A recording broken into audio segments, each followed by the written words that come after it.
his knee injuries had, and that's kind of held him back from what I think he probably could have been if he was, just 100% healthy through his high school career. But I thought that was kind of his redemption game, kind of in the first half for sure. I mean, with the way he can, he kind of deceptively has good speed, I think. He does. He has good football speed. Even with his knee injury, he's still pretty fast. He threw the ball well Friday night, and I thought that could have been his best game, maybe of his high school career there, especially in the first half. I would say at least the first half for sure. Yeah, he threw the ball well, and he made some things happen with his leg. A lot of people don't know he's still playing banged up. He got banged up in the Pilot Point game when he came in after Landon went out, and he's still trying to work through some injuries. He's a tough kid, and he's a competitor. He's going to do what he has to do to help his team win. And yeah, I would have to agree. That first half there, and that was probably the best that I've seen him play. So do you think when it's 20-14 or whatever at halftime, and then they come out and score, and then they score another? We talked about it over and over. Do you think the mental side just starts taking over on us again? Here we go again. Like I said, with the four game losing streak, right. I think that did.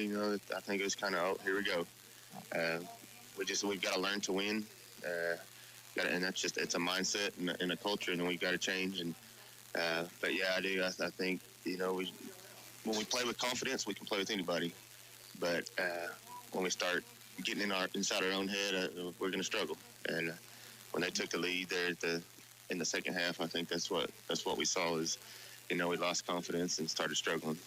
Well, let's move away from that game, and let's move on. We still have a chance at the playoffs. We need to win out and get into the playoffs, and that starts tonight with the Paradise Panthers. They're they're 1-2 in district, but they played the two toughest teams, what everybody thinks, and Pilot Point and Braca.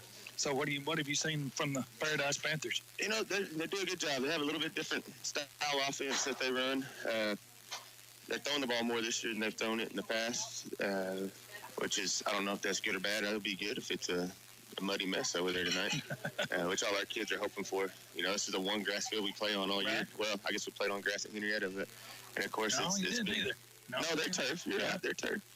And so the one grass field we have all year, and it's been raining all week. But our kids they're like, man, maybe it'll be muddy and wet over there. But they do a good job. They're pretty athletic, got some speed. They play sound football on both sides of the ball. So, a winnable game for us, absolutely. Like I said, we're going to put two halves together tonight. So, I've got written down here 2 desperate teams. Is that what you think is 2 desperate teams? This time of year, yeah. If you're not sitting at the top, it's pretty desperate in this district. It's a tough district and a big district. Mm-hmm. So, yeah, every week is what we tell the kids, every week's a bigger game than the game you played last week. So, I don't know, desperate, but, yeah, we need to win. So, kind of off the subject a little bit, but do you have to change shoes and all for? Nah. So y'all just keep playing using the same shoes? The same shoes, yeah. Well, I remember we played on one turf field one year, and we went to rubber cleats. Turf shoes back in those days. When we played on turf, and we used big cleats, any other time. But the turf's different these days. It's oh yeah. Back when you played on the turf, it's probably more like carpet. playing right there too. It's on that concrete floor. Yeah, more like carpet, that original AstroTurf stuff. But now the turf, man, it's just like a grass field. As far as the texture and the way it feels and the way it plays. So there's no need to change shoes. So we're going to have any changes this week, or did you call up any from the JV, or just going pretty much status quo this week? We'll have the same rosters we had last week. We didn't bring anybody up this week, so we're still healthy and going to go into battle with the same group of kids we had last week. Well, that sounds great. I think we got some pretty good reports from the sub-varsity games last night. Sub-varsity teams played well. The JV played here last night and got behind early in the game, came back and had a chance to win at the end, ended up losing 14-12. They played really well. It was probably the best game they played all year. They were fun to watch last night. They played hard. Was that the Weber Special over there? Yeah, that's the Weber Special +1. And then the junior highs went over to Paradise, and those 7th graders, man, they're playing some good football and doing really well. They won 36-0, and then the 8th graders got their first win. They won 8-0. So the junior highs went over there and helped Paradise score. So that's always good to see. Well, let's go ahead and mention what happened. I know there's a lot of people probably worrying about what happened last night to Aiden Lawhorn out on the field. Why don't you give us an update on him? Yeah, I got an update this morning on him. He is home. MRI looked good. He has a sprained muscle in his neck. So he goes back, I believe, next week to see the doctor and kind of get a checkup. And they got to check on him again. But he's doing okay. He's doing good. But it looked a lot worse on the field last night. Our EMS that we have on call at all our home games, or have it all our home games, got called out, unfortunately. And so when we needed them, they were both on call. So we ended up having to wait on one from Nakona. So sitting there waiting for 30 minutes in the middle of the field made it look a lot worse and feel a lot worse, than it really was. And then, anytime you're dealing with the neck, spine injury like that, you don't want to take anything for granted. Would you have been okay? Maybe, but maybe you wouldn't have been okay. And you just want to be extra cautious with those. And like Danielle said last night, our trainer, she's like, I'd rather be safe than sorry. So we're going to call the EMS and we're going to get you checked out and do it the right way. And fortunately, everything checked out. And said we'll know more next week when he goes back for his checkup. Well, anytime one of your young players is out there laying on the field and the parents are in the stands and everything like that, friends, everybody knows everybody, of course, and that's there's people up there worried all the time. Sure. So when in a community like Bowie, everybody knows, like I said, everybody knows everybody, and everybody's concerned about what's going on. Yep, and that's the worst part. Injuries are the worst part of any sport. You hate seeing these young kids get injured in whatever they're doing, and unfortunately, it's part of competing in athletics or competing in anything, So, but like I said, fortunately, he's good. He's back home, and hopefully, have him back with us sooner than later. Well, good deal. He's kind of a bad kid anyway, isn't he? He's pretty dang good. I know. Well, he's a pretty tough little kid. Yeah, he is. I mean, when you see a kid like that laying out there, he's hurting. Yeah.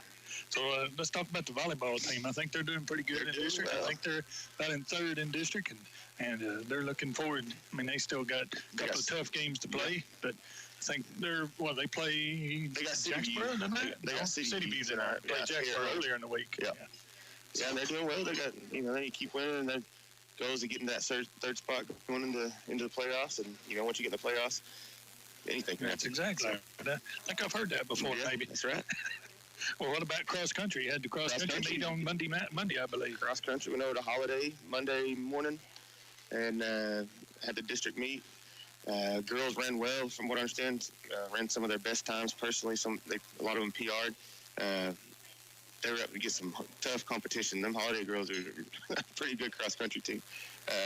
We didn't get any girls out. Boys team qualified as a team to go to regionals, so they'll run on the 25th, I believe, in Lubbock. So they did well, went over there, represented well, and look forward to seeing what they can do at regionals. When Holiday takes the top 5 spots or whatever they get, they don't leave too many spots for anybody else right there. No, and they didn't have enough girls cross country teams, JV teams, to run a separate JV division, so they ran the JV with the varsity. Oh. And their JV girls, Holiday's JV girls, had several that beat most of the field that got in the top 10.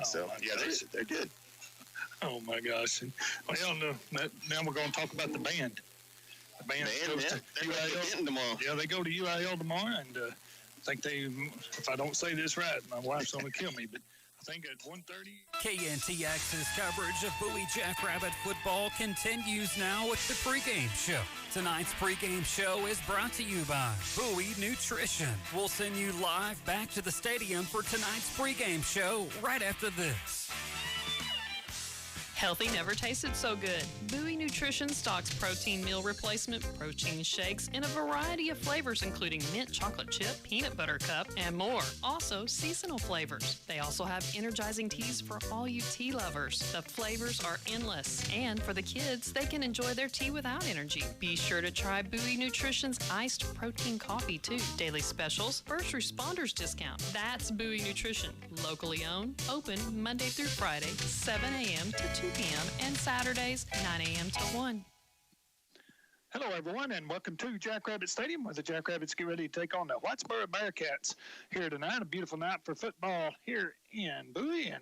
And Brent, may not be mathematically eliminated, but the Jackrabbits are hanging on maybe by a thread. They sure are, and we talked about it this morning with Coach Mandrell that we're relying on somebody else, and when that happens, that's nothing good happens when you're always relying on somebody else to give you some help to get into where you're trying to go. Exactly. Jackrabbits come in 2-5, 0-4 in the district season, so anytime you're 0-4 on the district season and you're thinking about playoffs, it might not be the best thing, but especially with only seven games in there. Yeah, exactly. So you're, we got to try to turn things around here tonight, and we're going to be a little bit shorthanded with some people, but the ones that are playing are going to have to be ready to play.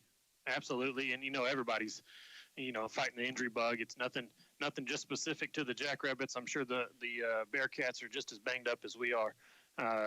But our biggest, Landon Feltz, that's the one that you look back and that's the one that's going to hurt all year long. The rest of every single game, because he's such a dynamic weapon when he gets out in open space. Yeah, offensively and defensively. He can cover that center field, in free safety spot when they need him out there, and we don't miss him a lot. And hopefully, he gets back healthy and everything goes well there. But Jackrabbits have to come into this game, thinking that they can win, and that's been a kind of a rough spot for us, thinking we can win. We've been beat down, over the last 3 years, 3-4 years, whatever, and it gets in those kids' mind. That's what we talked about before with the mindset, right? Oh, absolutely. And it's been unfortunate for the district schedule to play out the way it has the last 3 or 4 years. Is start with Brock, start with Pilot Point back to back, and so you run through those couple of two teams back to back weeks. It's easy to get your head hanging down a little low, and it's hard to recover from that kind of stuff. Yes, it is. And where's my phone? I'll take Did you lose it? What are you doing? It's got to be here somewhere. There it is. There Got it to is. take a picture. See the 4th and 5th graders down there? Yeah, I see them. But the Jackrabbits, they do need to get a win out of here, Brent. And it's going to be a tough task as the Whitesboro Bearcats. They went double overtime with Pilot Point, and I don't think we went double overtime with Pilot Point, did we? We did not. But I will say last week we played a more complete game. I know we didn't come out with the result we wanted, but we competed for 4 quarters, and that's something that had been missing from the last couple of games, last district games. We had that great first half against Peaster and then fell apart in the second half. Last week we at least put 2 halves together, and we're able to compete for the full 4 quarters, and so I think that's what we're going to build on here tonight. Yeah, like Coach Mandrell said, even though we beat Bridgeport, we beat Nocona, but he thought last week's game against Paradise was our best all-around game all year long, and if you're a team wanting to win, maybe that you want that to carry over into tonight's game. You got that right, and that's something that coaches can latch onto and really talk you up throughout the practice week and get them going and get them fired up to come out here tonight and get that win. Well, we hope it does, and this was I just found out. Found out? Yeah, this is our first award-winning pregame show. Ooh. So now we've got the award-winning postgame show. Is that what you needed the pregame show? Yeah, that's what. Yeah, probably should have got just a picture. Found that out from a text. Probably should have got our picture. Well, we'll get that later, but so I guess Drew hears us down there. You hear us down there, Drew? So why don't we send that down to Drew for a little pregame talk here to us? Yeah, here we go. Yeah, catch him off guard. How about that? Go. Oh, he's got to turn it on. Back from Jackrabbit Stadium tonight. It's pink out night. A lot riding on this. Technically, the Jackrabbits are still alive in the playoff race, but they need to win out, and that all starts tonight, guys. So look for a big game from our senior leadership and just all around. Thank you, Drew, and we'll hear Drew as the game goes on. As Paradise, we had some trouble with Drew down at Paradise, but we'll talk about that maybe later. So anyway, why don't we send it back to the station as we get ready for the kickoff here tonight. We'll be back in 2 minutes. 2-minute timeout. You're listening to Jackrabbit Football on KNTX. Stable innovative, flexible. Jacksboro National Bank retains the values and mission established in 1905, providing a stable foundation to build on. We strive to provide the latest products technology to allow our customers to take advantage of these advancements. Open minds and flexible approach allow Jacksboro National Bank to assist our customers to respond to opportunities. Stable, innovative, flexible. That's my bank. Jacksboro National Bank, member FDIC, and an equal housing lender. Bowie Jackrabbit football is on the air. Brought to you by Jacksboro National Bank, Patterson's of Bowie, Graham Livestock, Lone Star Backhoe, Legend Bank, Tim Wynn State Farm, Barron Brothers, Twisted Oaks Golf Course, Advanced Rehab, Bowie Pharmacy, Tire Store Supercenter, North Central Texas College, Farmers Insurance, Joseph Delgado, Enderby Gas, Lipscomb Auto Center, Wellington State Bank, Ward's Auto, BK Electric, Bandit Recycling, Cross Timbers Title Company, Cross Timbers Veterinary Hospital, Hilltop Tires, The Bowie News, Caswell Brothers Auto Sales, Bowie Nutrition, Triple R Collision, and Sweet Boys Diner. Let's go back to the field for kickoff with our announcers, Brant Ferris and Scott Weber. Still think Chad messed up on that. No way. Nailed it. Getting you top billing, but that's okay. Nailed it.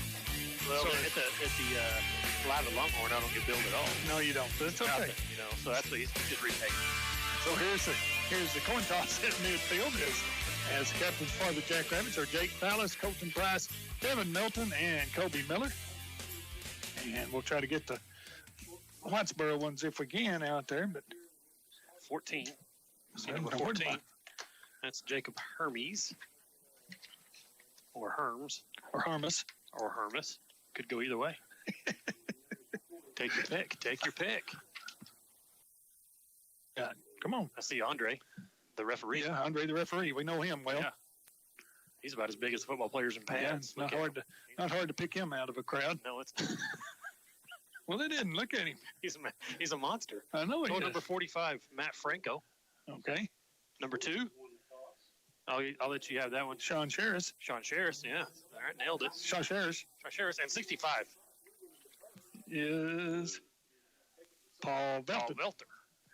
So Jackrabbits do have a hill to climb here tonight, but we got some people hurting. Looks like we're about a Class A school with the people we got on the sideline tonight, but that's okay. We're the ones that are here to play need to be ready to play, right, Brent? Absolutely. Be ready and want to make sure that they give their best and play for 4 full quarters. Exactly. So Jackrabbits, I didn't even see the coin. I was too busy. They won and deferred. I'm trying to keep us on the air over here. I'm so busy. I know it. You got papers. Yeah, papers everywhere. Looking for rosters, looking for scoring sheets. Is it a good sign if I got these out first? How many you got? Just 2? 2. That's all we need to score. That's right. It. Score twice and then shut them out, right? So the Jackrabbits will return the opening kickoff and they'll bring back Matthew McCarty and Jake Fallis. Jake has had some hand problems this week, but it looks like he's ready to go. And I like that. Jake's not feeling real good, and every time he gets that hand hurt, he's hurting pretty bad. But he's out there ready to go here tonight, and he's back deep along with Matthew McCarty, and we're ready to go. Hope you enjoy the broadcast here tonight as the Jackrabbits take on the Whitesboro Bearcats here. And talking to the Whitesboro radio crew, they really don't have much of a kicking game, so we'll see what happens here. and we know all about that. They've got lots of injuries just like we do, so. Yeah, exactly. So we'll see what happens here tonight. Hopefully the Jackrabbits will be coming out of here with a win. And here is the kick, and it's going over to the left side of the field, taking there, running sideways, and finally maybe getting about a couple of yards. I believe is that number 12 for the Jackrabbits, Hunter Taylor. And a parallel for the Jackrabbits. Yeah, it took it from the 27 to the 29-yard line. So that's a big gain of 2 on that one. Ran 12 yards to get 2. So the Jackrabbits will take over there. Kobe Miller, senior quarterback, brings them out. This is Pink Out Night here at Jackrabbit Stadium. We'll go to Ponder next week and then close things out the following week against the Boyd Yellow Jackets here at Jackrabbit Stadium. So Kobe in the shotgun, 3 receivers to the left, tightly bunched over there, and big Troy Kesey over here. And we're throwing it to Troy on the first play. Troy has it, and he will get about a 9-yard gain. Good catch there by Troy. Going up, knew he was going to get hit right in the ribs, but still held on to the ball. You think Troy went shopping for a pink T-shirt? I guarantee it. So great catch there by Troy. 2nd down and 1 for the Jackrabbits. Snap back. Kobe back to throw. Looking deep. He's been chasing it. Gets it out to Devin. That's going to be a loss of about a yard. Just throw that one away right there. Nice play. Yeah, exactly. Nice play out there by number 24 for the Bearcats. And that is Jace Sanders. And goes from 2nd down and 1 to 3rd down and 3 here. Got him right where we want him, Scott, every time. Let's hope so. So 2 receivers to the left and Kesey out here to the right. And a false start. Oh, no. So opening drive is moving backwards here. And we've seen that too many times this year. Great first play. Pick up 9, bring up an easy 2nd down and 1. So we can take a little bit of a loss and then a 5-yard penalty. That hurts. That's so now we had it, 2nd down and 1. And now we've got it 3rd down and 8. Yeah. Guess we need another 9-yard play. So Cooper Hammer's not playing as well, huh? Nope. So we got a lot of banged up people here. Here's the snap. Kobe rolling, still rolling. He throws a little lollipop pass out, and it goes out of bounds over the head of his intended receiver. That was Heath Taylor. That's who it was intended for, but Heath didn't have a chance to catch that one at all. Heath Taylor, how about Hunter Taylor? Maybe Hunter. Heath Taylor hadn't played here in 20 years. Yeah, I don't think he ever played football. He wears green now. Yeah. Feel sorry for him. Yeah, I know it. But anyway, 4th down. So the Jackrabbits go backwards on the last 2 plays and in the punt for the Jackrabbits. Is that Kobe in the punt? No, I think it's Devin in the punt, my fault. And we finally got enough people on the field. Maybe. Oh, we got too many. Now here we go again. As we cannot get enough people on the field. 1, 2, 3, 4, 5, 6, 7, 8, 9. I think we had 11, don't we? I don't know. But anyway, we called timeout. At least we called timeout this week. Yeah. Last week we didn't call a timeout. No. Disaster happened. So I've seen it happen before. Oh, so at least we do call timeout. And it'll be 4th down and 8 for the Jackrabbits. 10:59 remaining here in the first quarter of play. Just getting started here at Jackrabbit Stadium tonight. Jackrabbits in their, I guess, gray-looking uniforms. You call them gray or black? What do you call that? Going black jersey. Gray pants? Gunmetal. Gunmetal gray. Yeah, gunmetal gray. Okay, and pink socks and white helmets with Whitesboro in their all-white uniforms, trimmed in maroon and gold. And now Devin is back ready to punt. Perfect snap. And the kick is away. It's end-over-end kick, and it'll drop at the 41-yard line and take a hop into Bearcat territory at the 36, and that's where the Bearcats will take over at their own 36-yard line here as the Jackrabbits went 3 and out, and now the Bearcats will have a chance. Got to set the tone right here on the defense here and force a 3 and out by the Bearcats as well, or at least, I give them a first down if you need to, but just one. Don't give them too many. So Hunter Wade in at defensive tackle tonight, out there around with Brian Ariano. Defensive ends are Kobe Price and Jake Fallis. And we're waiting on the shotgun snap here for the Whitesboro Bearcats, and here it is. Running back coming this way. Jackrabbits are out there. Now he cuts it up the middle, and he gets across midfield. Great run there by number 30. And that's Asher Contreras. Jackrabbits had him covered up, and he just turned it up inside. Sure and did. The Jackrabbits couldn't stay up with him. I thought there was a flag, but it wasn't a flag. It was just a streak. Just a streak. 16-yard run. Ray Stevens had a song like that, the streak, but that was about something else. So here's a snap back, 1st down and 10. And running back to the right side again, that's number 30, and that is Contreras, and he's all the way down to the 35-yard line. Goodness. He's getting going. Did you know that? I did not. So you do now. I do now. So 1st down and 10 for the Bearcats as they moving the ball down the field on the Jackrabbits, have it inside Jackrabbit territory at the 35. So Contreras to the left of the quarterback, send a man in motion over here to the left, 2 receivers to the left as well, and a false start on the Bearcats. So just returned the favor as Clay Hermes is the quarterback for the sophomore quarterback for the Bearcats, and I think they have their regular quarterback is hurt, I believe. Matt Harper, I believe he is hurt.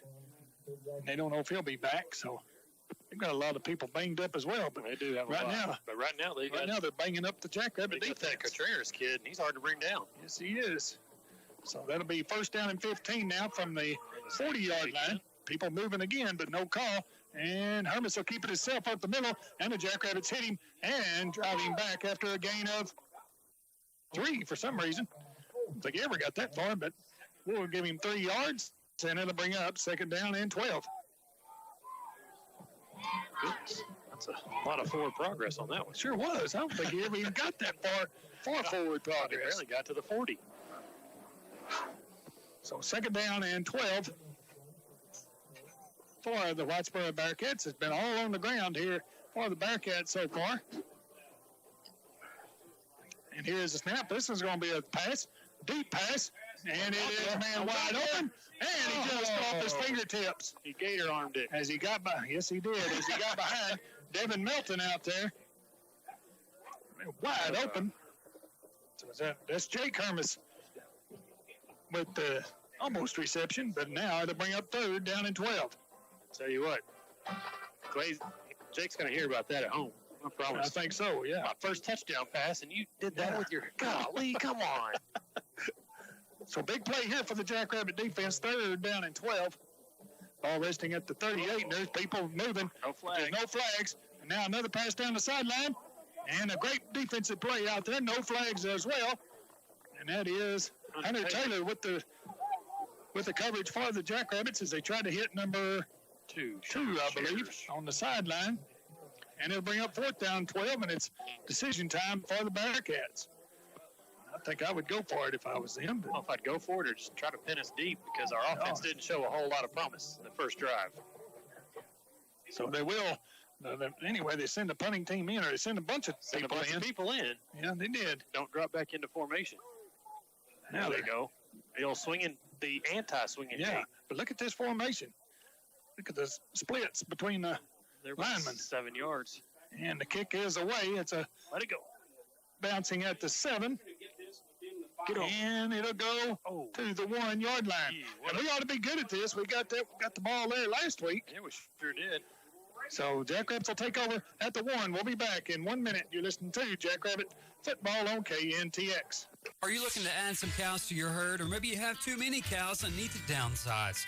Call on Ronnie Harden and Jackie Bishop at the Graham Livestock Commission in Graham, Texas. They have a sale every Monday at noon. Call 940-549-0078 or email Ronnie at grahamlivestock.com. You can also visit their website at grahamlivestock.com to view their past sales and get directions. Graham Livestock Sales, 203 Highway 67 in Graham, Texas. Livestock sales every Monday at noon.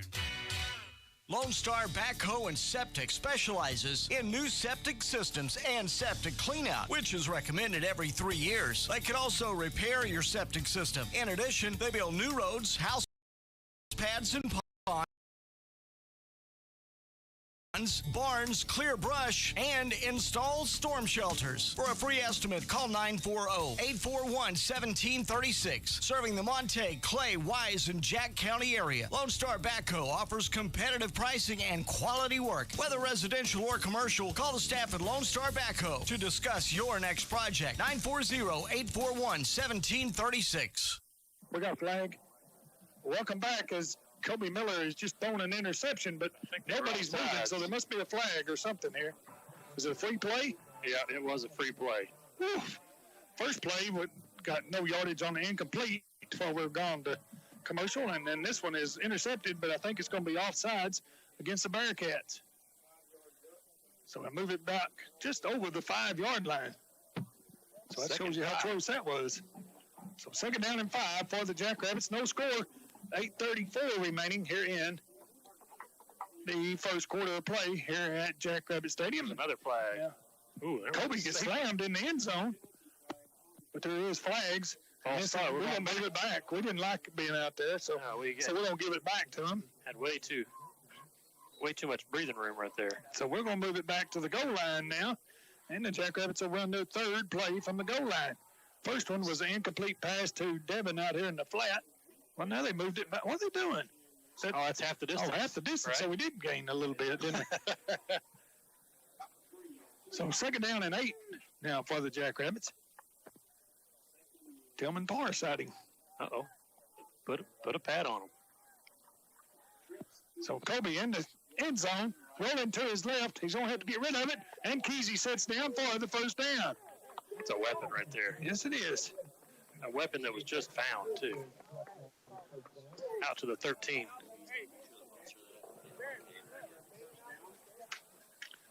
It's Whitesboro's. That's Whitesboro's. So Kobe is still in the shotgun. 1st down and 10 for the Jackrabbits. And he'll hand it off to Devin. Devin trying to get some yardage, and he does. About maybe a yard, maybe 2 to the 15-yard line. Give it a gain of 2, 2nd and 8. So Jackrabbits got him right where they want him here. 2nd down and 8. Yeah, we'll go back 5 and then.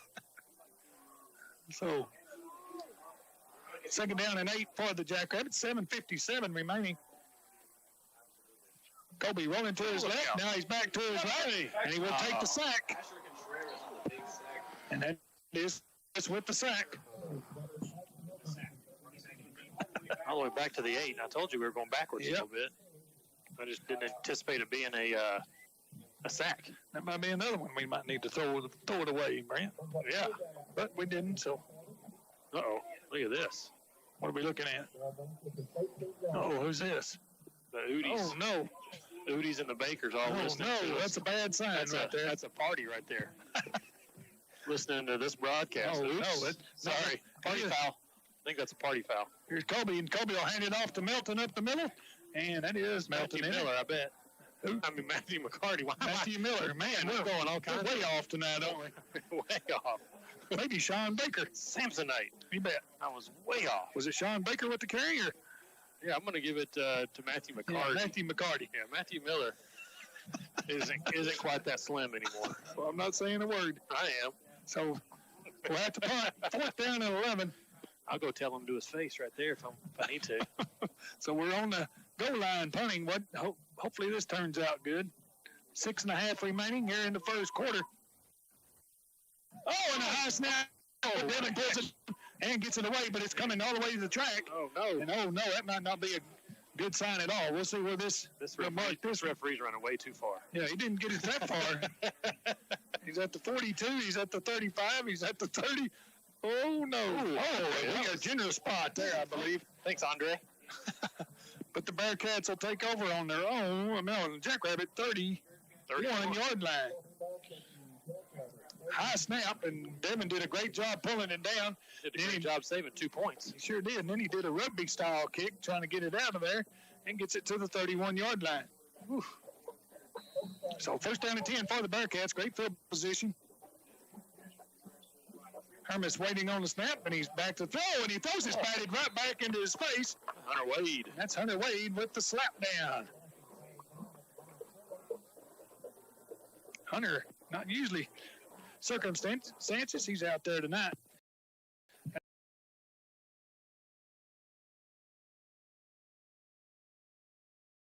At the left defensive tackle spot.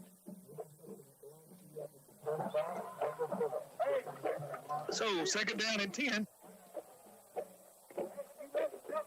Hermis in the shotgun. Contreras to his right. Sends the man in motion to the right. Now hand it off Contreras. Up the middle, he's brought down. Good tackle there on a diving shoestring tackle. Jake.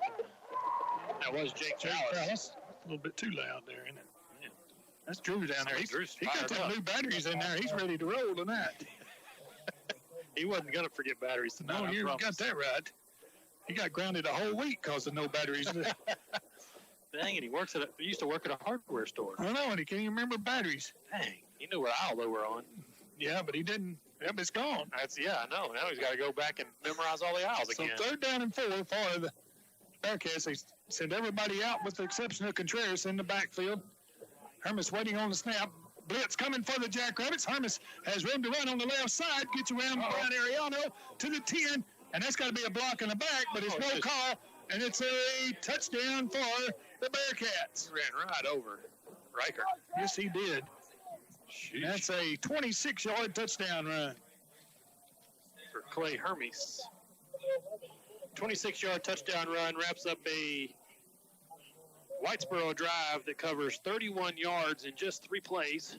Here's the old swinging gate again. Yep, and we got people everywhere, and they throw it for it, and it is no good for the 2-point conversion. So we'll bring you the scoring drive for you, and when we return, Jackrabbits trail 6-0, 5:32 remaining first quarter. Be back in 1 minute. You're listening to Jackrabbit Football on KNTX.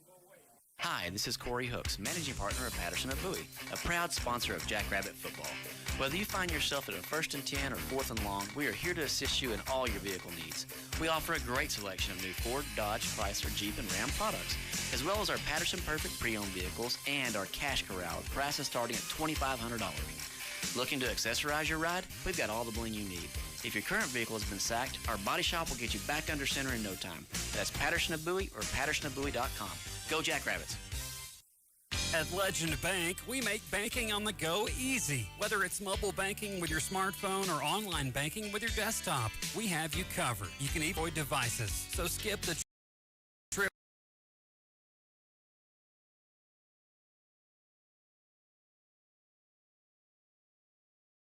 to the bank and visit our website at legend.bank to learn about all the ways you can bank at your convenience. It's our privilege to serve you. Member FDIC. Wireless carrier charges may apply. Terms and conditions may apply. Welcome back. Whitesboro will kick off as they lead now 6-0 over the Jackrabbits. Half first quarter. Here's the kickoff. A nice high kickoff coming down at the 22-yard line. Straight. And we did run straight this time to the 31. The ball's on the ground. No, he's saying he's down. But he was on the ground. Recovered by Johnny Arenas, but he was down. But I give Johnny Arenas. Okay. Give him credit for it. Okay, so 5:32 remaining in the first quarter. Whitesboro got on the board first on a 26-yard run by Clay Hermes, and that kept a 31-play drive in only 31-yard drive in only 3 plays.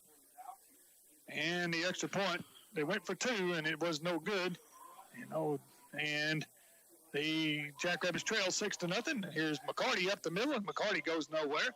That last scoring summary brought to you by the Bowie News, where game nights during the school year, the Bowie News posts scores to Facebook and Twitter. Get updates on how local teams are faring on the Bowie News Facebook, Twitter, BowieNewsOnline.com, and in print on Wednesdays and Saturdays.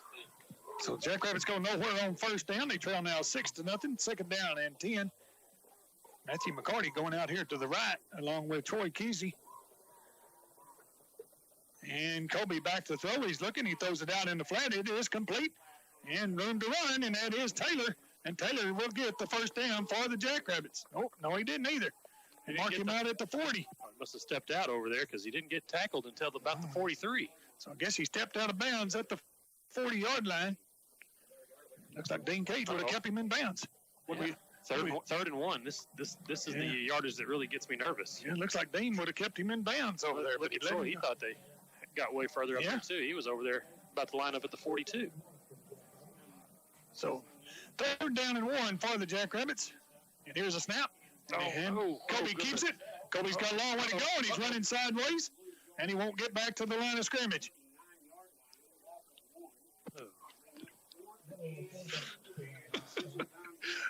Fourth down and 2 now for the Jackrabbits. What you gonna say? What do you got? Huh?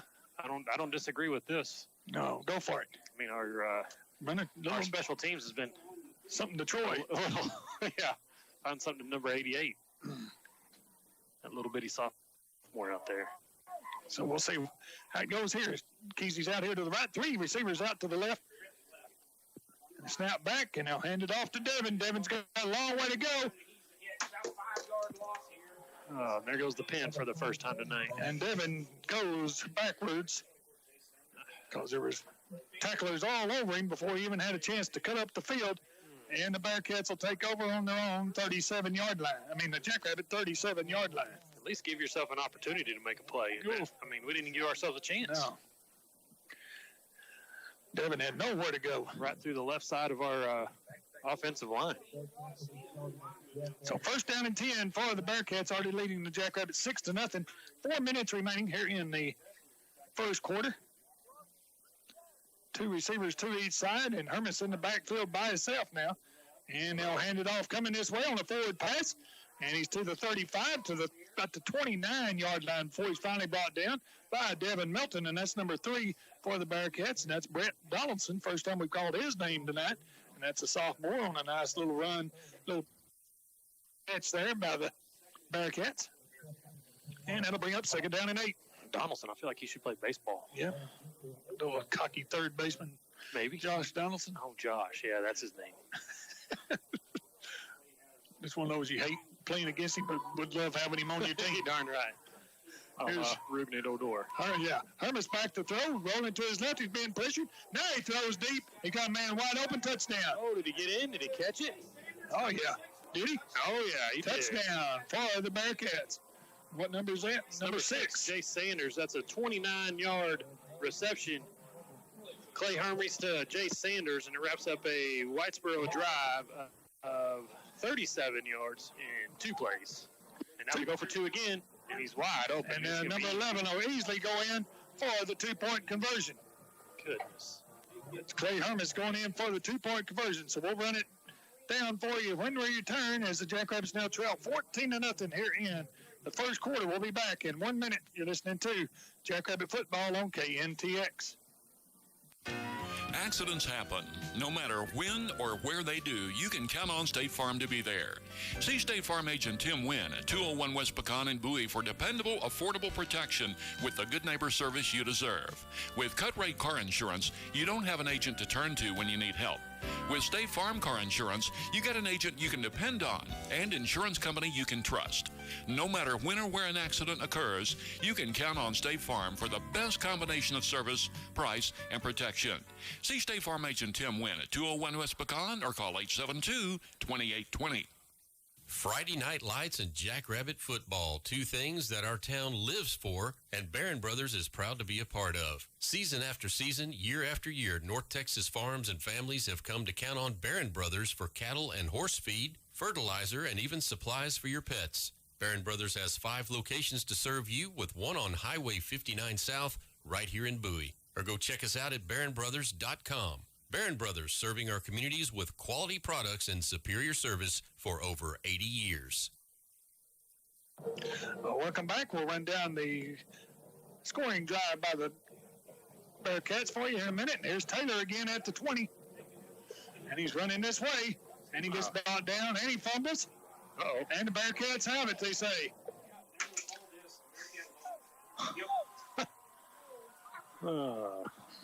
And the Bearcats do have it at the 25-yard line. 3:19 remaining in the first quarter. Whitesboro scored on a 29-yard pass from Hermes to Jay Sanders. 37-yard drive in 2 plays. Extra 2-point conversion was good.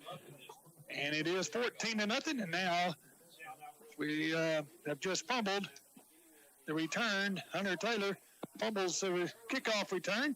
And Bearcats are in scoring position again at the Jackrabbit 25-yard line. You know, the offense has struggled to score when we give them a long field, but yeah, when you're doing this, 3 times short field. So here's Hermes back to throw. He's standing in the pocket, and he will be sacked by Brian Ariano. Also back there was Hunter Duke, but Brian had him around the ankles and brought him down. That'll be a loss of about 8 there. 9 in it. No, it's 8. Loss of 8, bring up second down and 18. Brian, he wasn't going to be denied that time. He was not going to be denied. So a big play there by the Jackrabbit defense with 2:40 remaining here in the first quarter. Jackrabbits already trailing 14-0. Here goes a man in motion out here to the left. 3 receivers to the left and hand it off to Contreras. Contreras trying to get to the outside. And he does, and he gets down to the 20. Dragging Jackrabbit tacklers to the 11-yard line. That should be a first down. It's Jacob Smith on the carry, not Contreras. Oh, I'm sorry. Number 5 and 30. It's pretty close. Oh, Dean Cage is on IR for the rest of the year. Well, then Dean Cage would have definitely brought him in, but he kept him in bounds for a good down. Yeah, the guy taking his place didn't know. Yeah. That's what happened. Sorry, Dean. Jeez. Hope you get better, old buddy. Yeah. So Hard to sell cars in the MRI machine. Yeah. Hard to sell cars if there's not any cars. Well, yeah, exactly. So first down and 10 for the Bearcats at the 11-yard line. They can't get a first down. Hermes keeps it straight up the middle. He's dancing through Jackrabbit tacklers and finally brought down by Seth Mann, I believe. Yes, he is. Then it'll be second down, and about a yard for a first down. Second down and 2 yards for a touchdown. Well, they're at the 3, so that's going to be hard to do. Well, they might. They might. I mean, well, we've seen some strange things happen, Brent. Forward progress into the end zone. We've seen some strange things. Hermes waiting in. There's a snap. I mean, a false start flag. Uh-oh. He's warning the Jackrabbits about something there. Maybe a delay a game or something. I don't know. We saw that last week, didn't we? Was that last week we saw the delay a game on defense? On the defense, yeah. So they moved it back 5, right? Should it? If they move back 5 yards, it'll be 2nd and 8 by your math. Yeah. No, if we were... Well, we're on, you said 3 second a while down ago. and 2, but they were on the 3. You don't know what you're talking about. No, you don't either. You don't know what you're talking about. I'd ask Rodriguez, but he doesn't know either. No, he don't know either. He's waiting on his walking taco from his mama. Yeah. So 2nd down and 7, and here is the snap. Hermes takes it up the middle, and he'll walk into the end zone, and another easy touchdown for the Bearcats. It's an 8-yard run by Hermes, and it wraps up a Whitesboro drive of 25 yards in 4 plays. And there they go back into the swinging gate, and it's 20-0. What's happening so dang fast? I don't even see it. So they went for 2? Well, now they're going back into the... Oh, they hadn't done it yet. Yeah, now they're going to kick. It's happening so fast. So now they're going to try an extra point here with 1:21 remaining here in the first quarter, and it's 20-0. Here is the extra point, and it is up, and it is good. So it's 21-0 in favor of the Whitesboro Bearcats. We're still in the first quarter, everyone. We'll be back in 1 minute. You're listening to Jackrabbit Football on KNTX. Twisted Oaks Golf Club, constructed in 1960, is Bowie's hidden gem. Tucked in the Big Oaks on the edge of Amon Carter Lake, the course offers a variety of scoring opportunities in a family-friendly environment. Enjoy a game of golf with your friends. The helpful staff is always ready to assist. Twisted Oaks Golf Club, 676 Country Club Road on Amon Carter Lake. Call 940-872-4000. Visit their Facebook page at Twisted Oaks Golf Club. Advanced Rehab and Healthcare at 700 Highway 287 South is your true cardiac rehab facility in this area. Their expanded therapy department offers physical, speech, and occupational therapy. The facility boasts a 3,000 square foot rehab gym, restaurant-style dining, and daily activities for their residents. Their philosophy is to provide each resident with an environment and assistance that promotes the highest level of care while encouraging independence. Call 940-872-2283 or come by for a tour at Advanced Rehab Healthcare. We can't spell success without you. And welcome back, and here is the kickoff. And McCarty will take it at the 11. He's at the 20. He's at the 25. And he will get out to about the 27-yard line. That's where the Jackrabbits' next drive will commence, as the Bearcats have just scored for the 3rd time tonight here in the first quarter. 1:21 remaining in the first quarter on an 8-yard run by Clay Hermes. That's a 25-yard drive in 4 plays.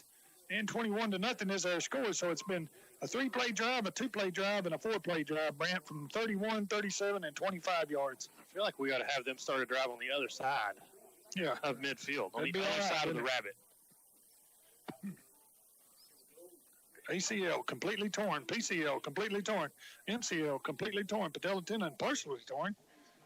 He could play for the Jackrabbits. I feel like he just needs There's a pass out in the flat. A new knee. To McCarty. McCarty trying to get back to the line of scrimmage, and he will not get to the line of scrimmage.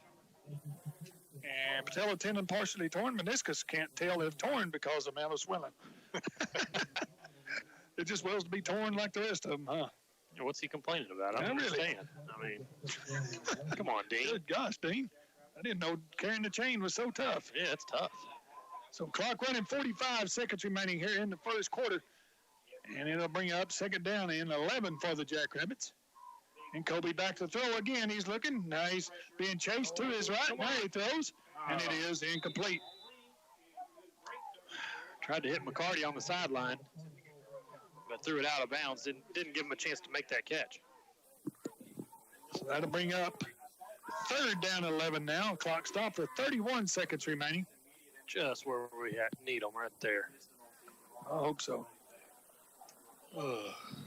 Jackrabbits turning 21-0, and we're still in the first quarter here at Jackrabbit Stadium tonight. 3 receivers to the left. Colby waiting on the snap, and looks over and gets another call from the coaching staff. Colby now rolling to his left, stops, throws, and it is complete, but that's nowhere close to the first down. That is Hunter Taylor, and he will step out of bounds at about the 31-yard line, and that's going to be, 8 yards short of the first down, 7 yards short of the first down. I'm not sure I understand that route tree.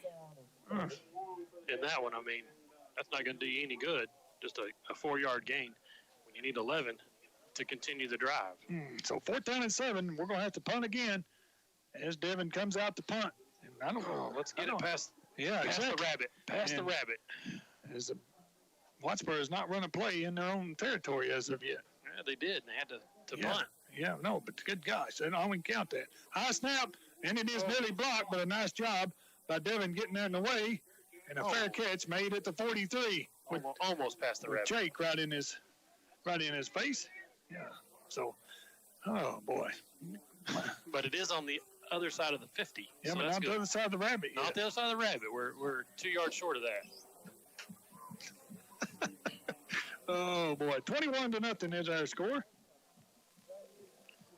17 seconds here in the first quarter. Pretty good field position again for the Bearcats as they come out with their ball on the own 43-yard line.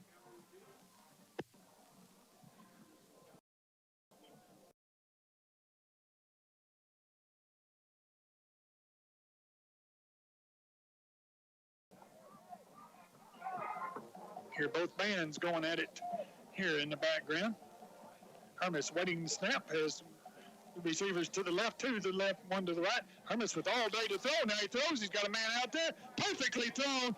And he's still going down the sidelines. And he will score. Please tell me he stepped out of bounds. No, he's in there for the touchdown. And that's Jay Sanders again on the catch. And the run. That wraps up a Whitesboro drive that covers 57 yards. In one play. In a single play, and it's 27-0. And here they go again in the swinging gate, but they're going to go for the extra point again. This is the first quarter, everybody. Good gosh. 27-0, pending the extra point here. Here's the snap, and the kick is good. So with 5 seconds remaining in the first quarter, we'll just leave it here during this timeout as the Bearcats have now scored their 4th touchdown of the quarter. Yeah. In case you're wondering. The quarter. Yeah. If you're wondering, you're going to run out of scoring sheets in the quarter. I'm giving up my score sheets.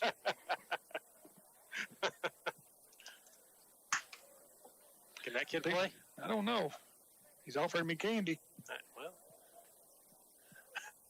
Well, Jolly Rancher. Yeah, Jolly Rancher. Yeah, no walking taco, but he'll offer a Jolly Rancher. So that was a. It was a pass. Yes. We've seen it all so far. So Harmis to Sanders again. That's the second time they've hooked up for a touchdown. And it's 28-0 in favor of the Bearcats. Still 5 seconds remaining in the first quarter.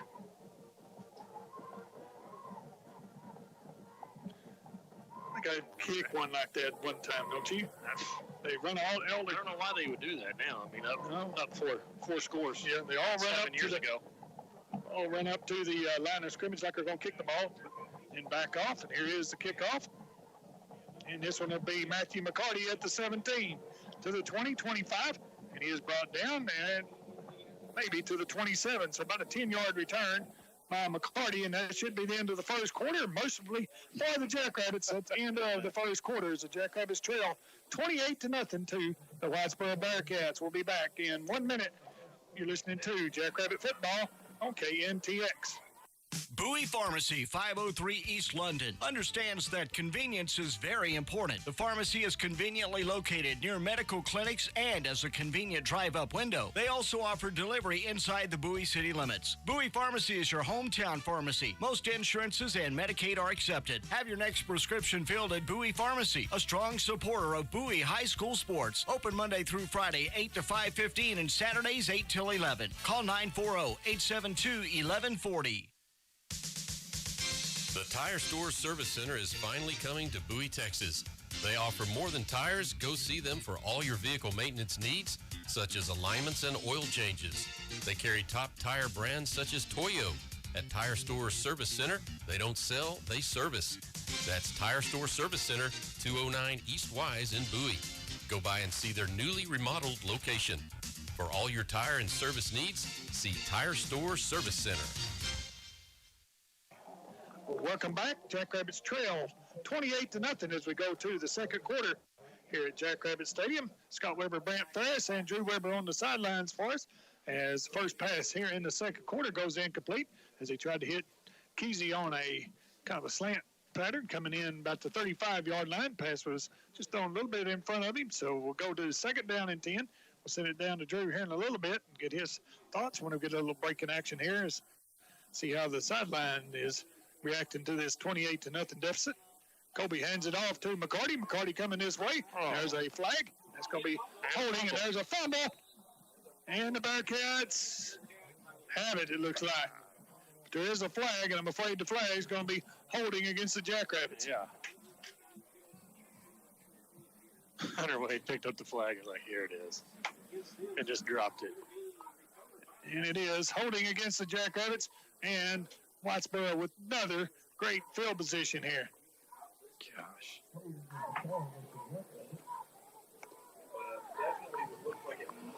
Oh, my gosh.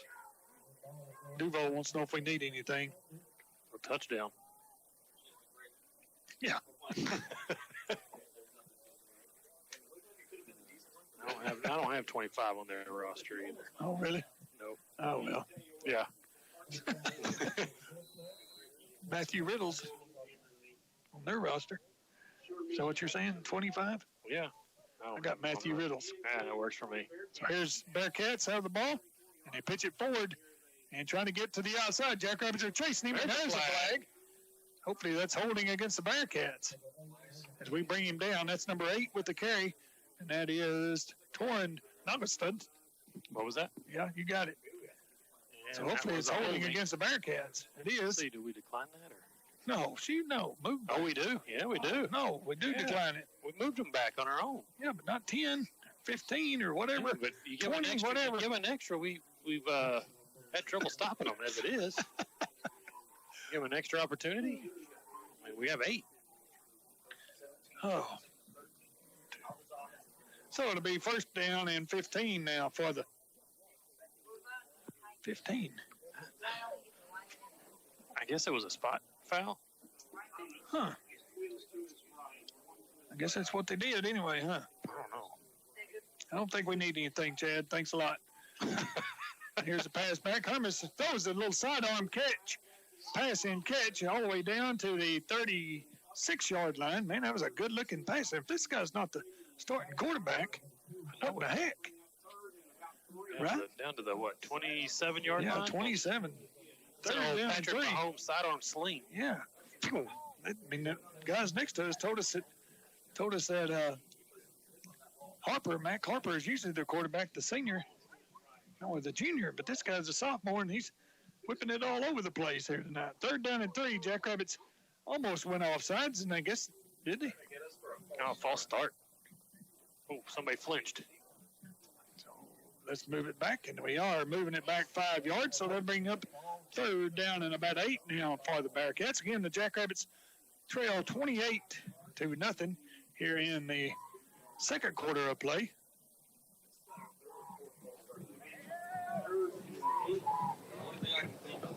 Third down and 8 now as Whitesboro trying to get their play from the sidelines. I remember a day when Whitesboro, if we got beat by Whitesboro, we just pack up everything and quit. I mean, good gracious. I mean, they were not good at all, but now they've totally turned things around, and another fall start. So it has to be. Well, is it or not? Or a delay game, maybe. So here we go, and we'll find out what this is. Maybe softball umpires. Oh, delay a game against the Jackrabbits. Here it is again. Here it is. What are we doing? I don't know. This is the second week in a row we've had this penalty. Yeah. Coach Mandrell's out talking to him. This is the second week in a row we've had delay a game against the Jackrabbit defense. Are we calling out signals or what are we doing? I forgot to ask. That was going to be question number 1 of the coaches show. Yeah. So third down and I guess about 2. I think we've lost yardage on that. Little exchange. But third down and 3 now for the Bearcats. Chad wants to know what that Nagelstad's name was or whatever. Torrin. Nagelstad. Nagelstad. Yeah, Torrin is his name. Look, I hear the coach is saying, no way, no way. Yeah.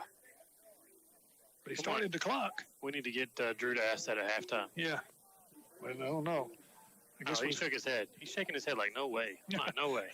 Here's the snap, and Hermes will keep it himself going left, and he won't be hit, but he dives, and we'll see if that is good enough for a first down. As Seth Mann brought him down, and it's right at the marker. At the 24 it is. And they will give him a first down. Surprise. I think the referee is going to give him style points on that just for diving. That's going to be a first down regardless right there. So, first down and 10 for the Bearcats at the Jackrabbit 24-yard line. Blake, what are you doing? Well, it's right down there. You don't have to watch the camera. Here's the snap, and Hermes getting chased, still being chased. Johnny He fires, and it is incomplete. Should have been caught down around the 8-yard line. Johnny Arenas hanging around Hermes' waist, trying to bring him down. Just missed the sack. Well, it should have been caught, too. That's a perfect pass right in the hands of number 8, I believe. That's my favorite player there, Torrin Nagelstad. Torrin. Now, I don't know if it's him or not. It might have been this one coming over here, number 6. Number 6. Yeah, he's already got 2 touchdowns, so he cut us some slack on that one. Yeah.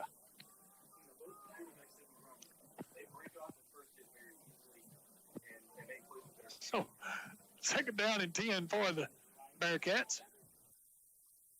Jackrabbits put on blitz, and here comes Contreras getting around the corner. Contreras inside the 20 to the 19 as Devin Milton brings him to the ground.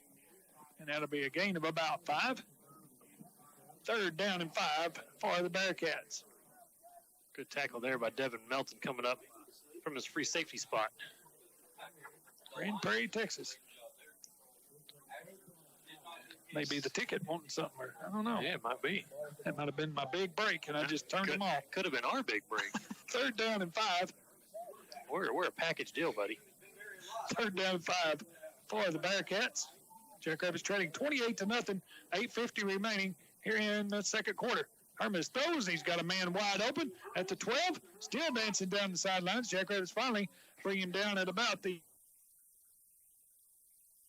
down and go for the Bearcats. Hermes to Hermes on that one. Clay to Jake.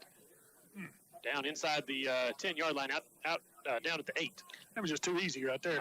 It was further, way too easy. That's not the way they did it back in '81, was it? No. No, they should. No, they didn't. But they're doing it now, so give them credit.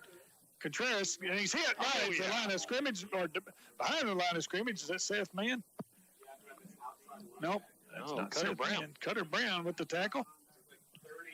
First time we called Cutter's name tonight, but a great job by Cutter bringing him down for a loss of about, one. Bring up second down and goal at the 9. You got the forward progress going backwards. I don't understand that either. How do you get forward progress going backwards? Well, it's tricky. It's a skill that has to be learned. Oh, okay. Hermes rolling to his left. Now he stops. He throws, and it is tipped. And falls at the goal line. And that'll bring up third down and goal at the 9.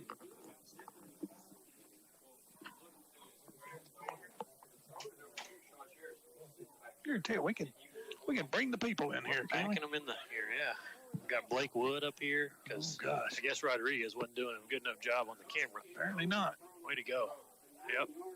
Where's our end zone cameras at tonight? I don't know how we're not going to get this drive in the right perspective because Blake Wood's up here not running his end zone camera. The play clock's not running. What's the deal here? Got to delay a game with no play clock? No, we got the play clock's on 35. Now it's on 25 there. I think the referee's just stopping to look at the moon.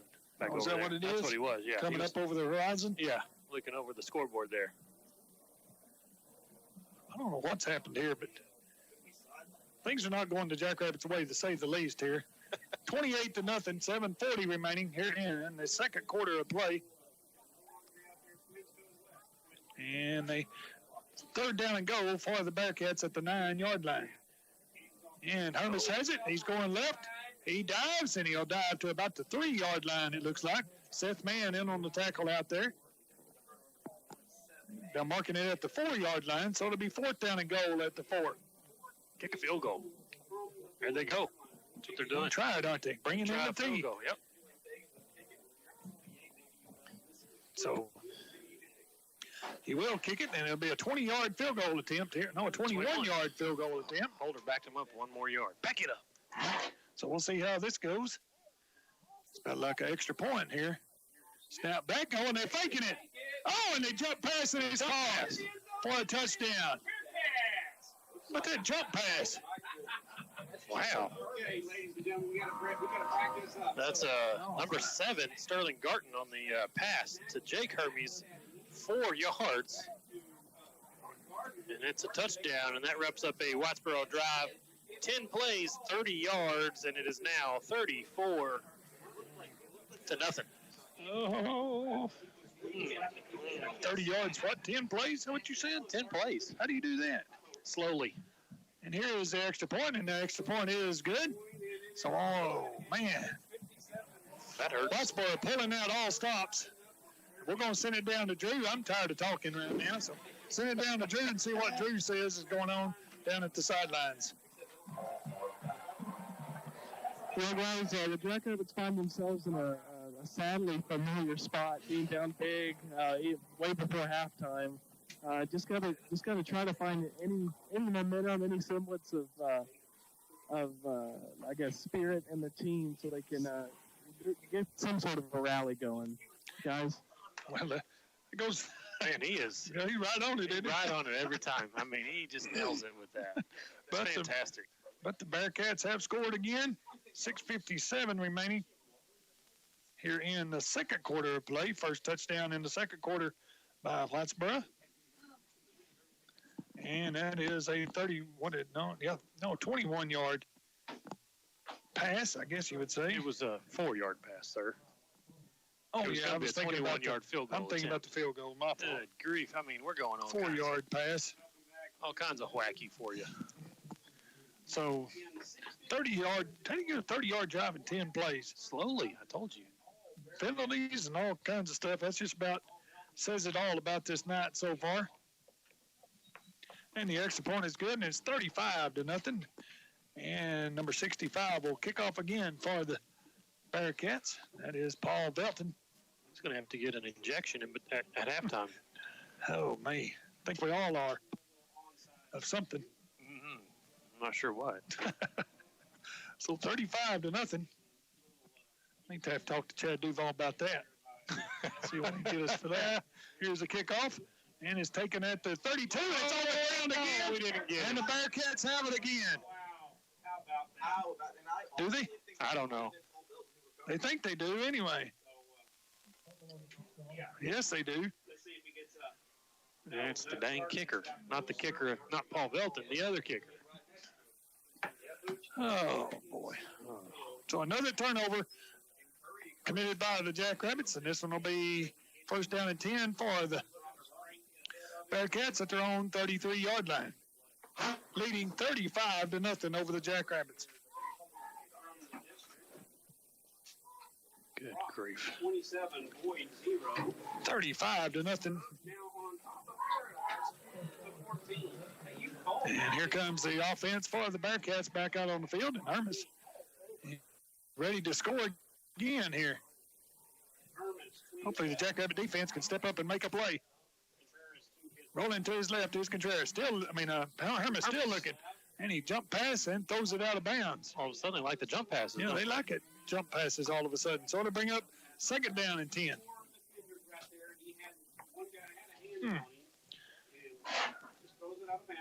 So 35-0 is our score. Clock stopped. 6:43 remaining here in the second quarter of play.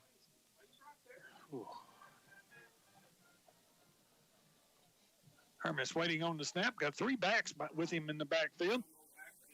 Kind of a inverted wishbone. Now they move out. And Contreras is the only one back there with him. And he'll hand it off to Contreras, trying to get around the left side. He does. But he's finally dragged down after a gain of 3 out there. And it looks like maybe Hobson with the tackle out there. Is that number 8? It's one of those numbers that jumbles up on us. 8 or 9. So we'll see. It's got to be. Which one? Oh, could be 6. Oh, yeah, it is 6. Clark. It is Clark. Look at. It is Clark. All right, I'll give Rodriguez some credit on that one. Yeah. We'll get some help from Rodriguez over there. Rodriguez help. It doesn't happen often, but it finally did. So 3rd down and 7 for the Bearcats. And they'll pitch it forward. And he is hit and brought down at the 25. And that hit was provided by Clark again, I believe. It was Justin Clark with the tackle again for the Jackrabbits. So 4th down and 3 for the Bearcats. Clock running 5:40 remaining here in the first half.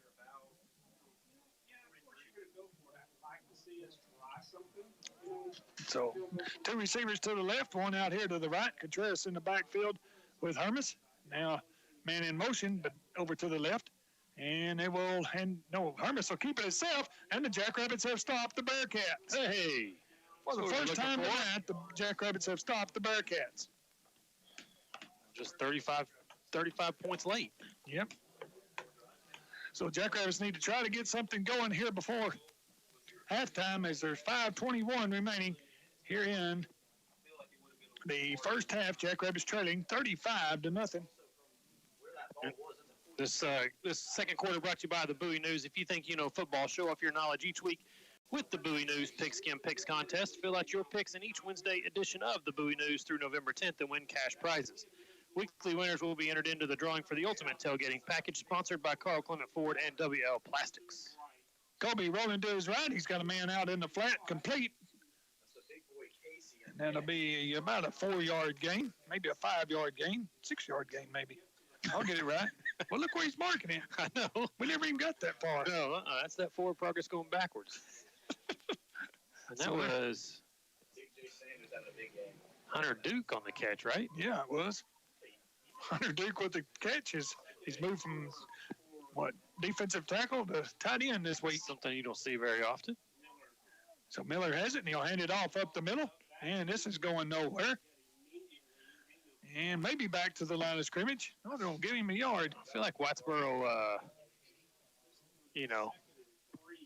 kind of is keying off of a run, maybe?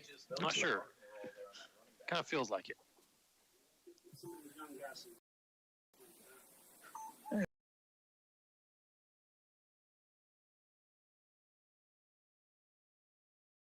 Is Kobe in the shotgun, waiting on the snap?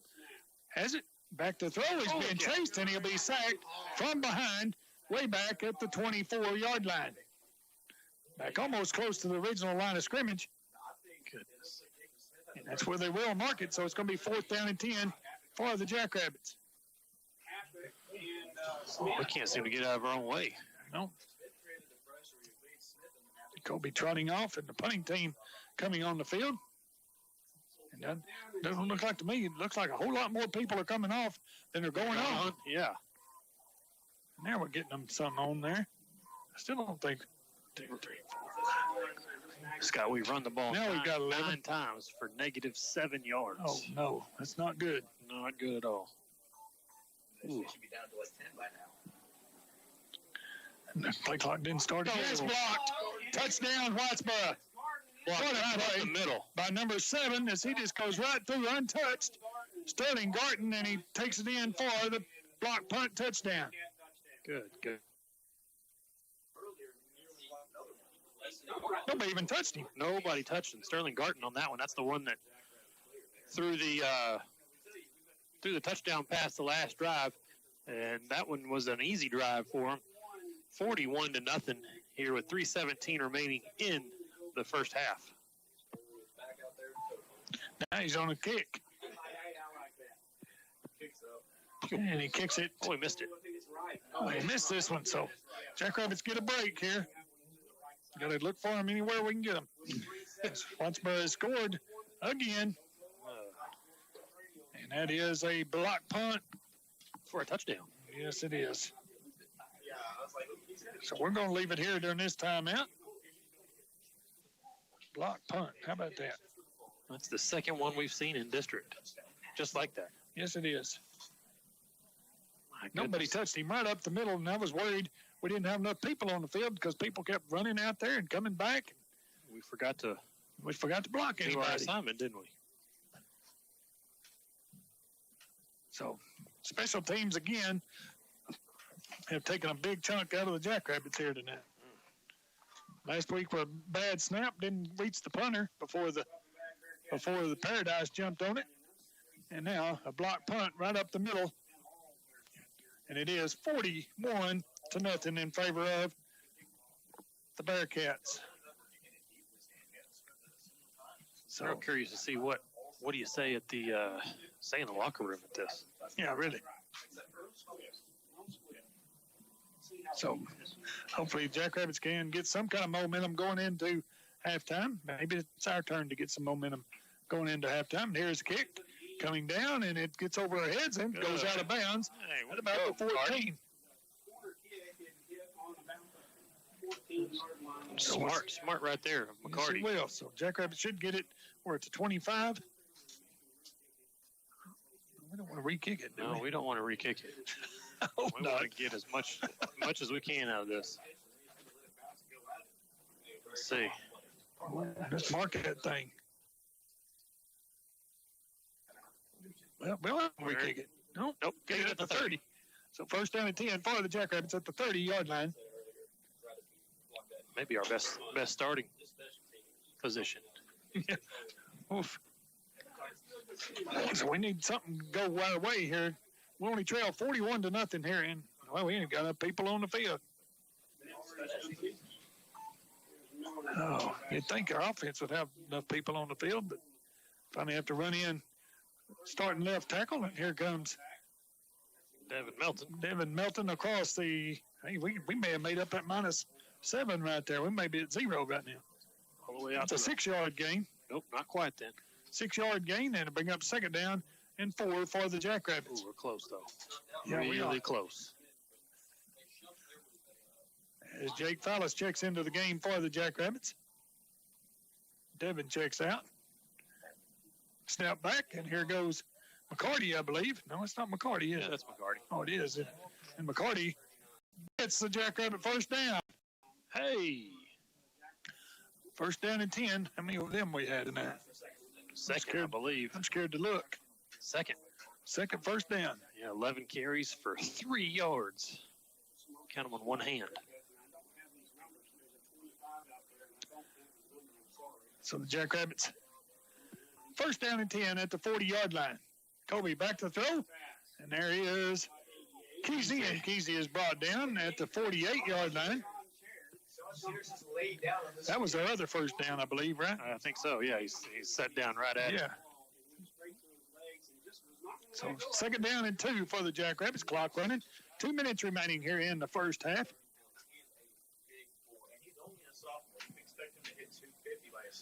Oh. Okay. Sure, he'd like to hear that. Yeah. Here's a snap back. Kobe hands it off up the middle. Hey, another first down. And a first down for the Jackrabbits into Whitesboro territory at the 49-yard line. First down and 10. That's Hunter Taylor will check into the game for the Jackrabbits. Who carried that ball? McCarty, yeah, there. I couldn't find him out there. So first down and 10 for the Jackrabbits, and the clock running. 90 seconds remaining in the first half.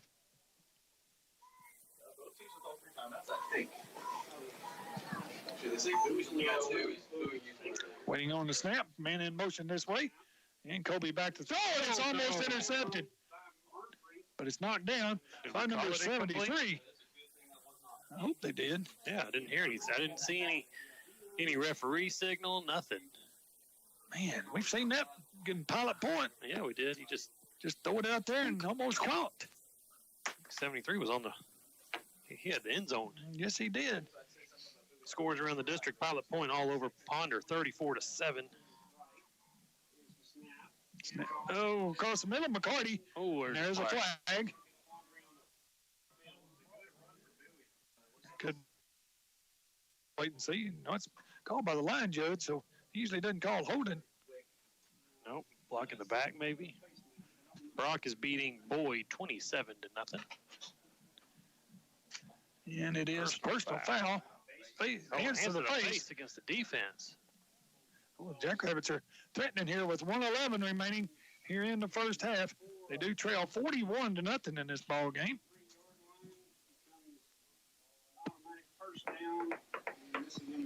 Hey, we got it all the way down now to the 35. We're still going. Should be the 30.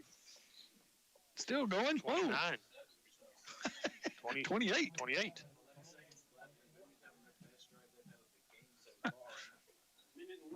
So we'll take any way we can get them. Penalties or anything here. That's right. Here's the snap, and McCarty has it. McCarty across the 25 down to about the 27-yard line. The clock's still running, 53 seconds remaining. Into the 2?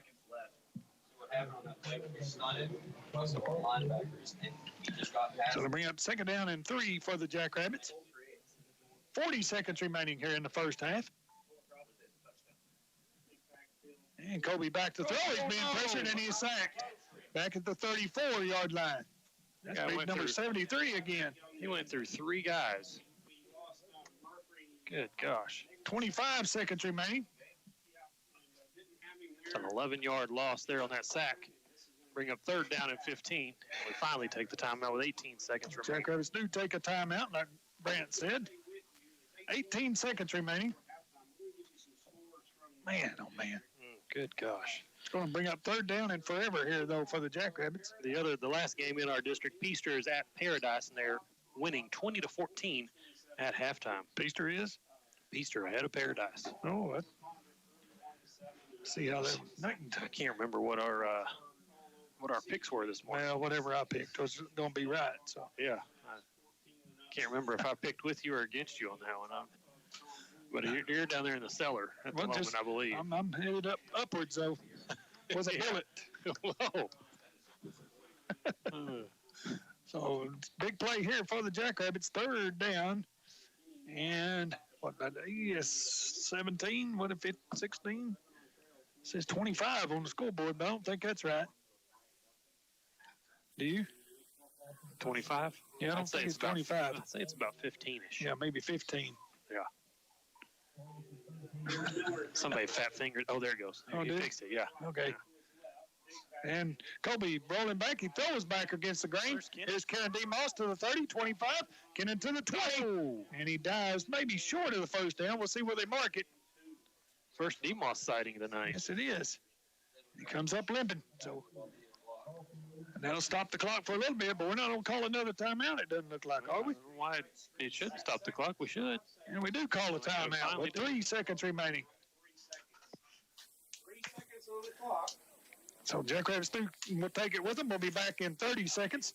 30-second timeout. You're listening to Jackrabbit Football on KNTX.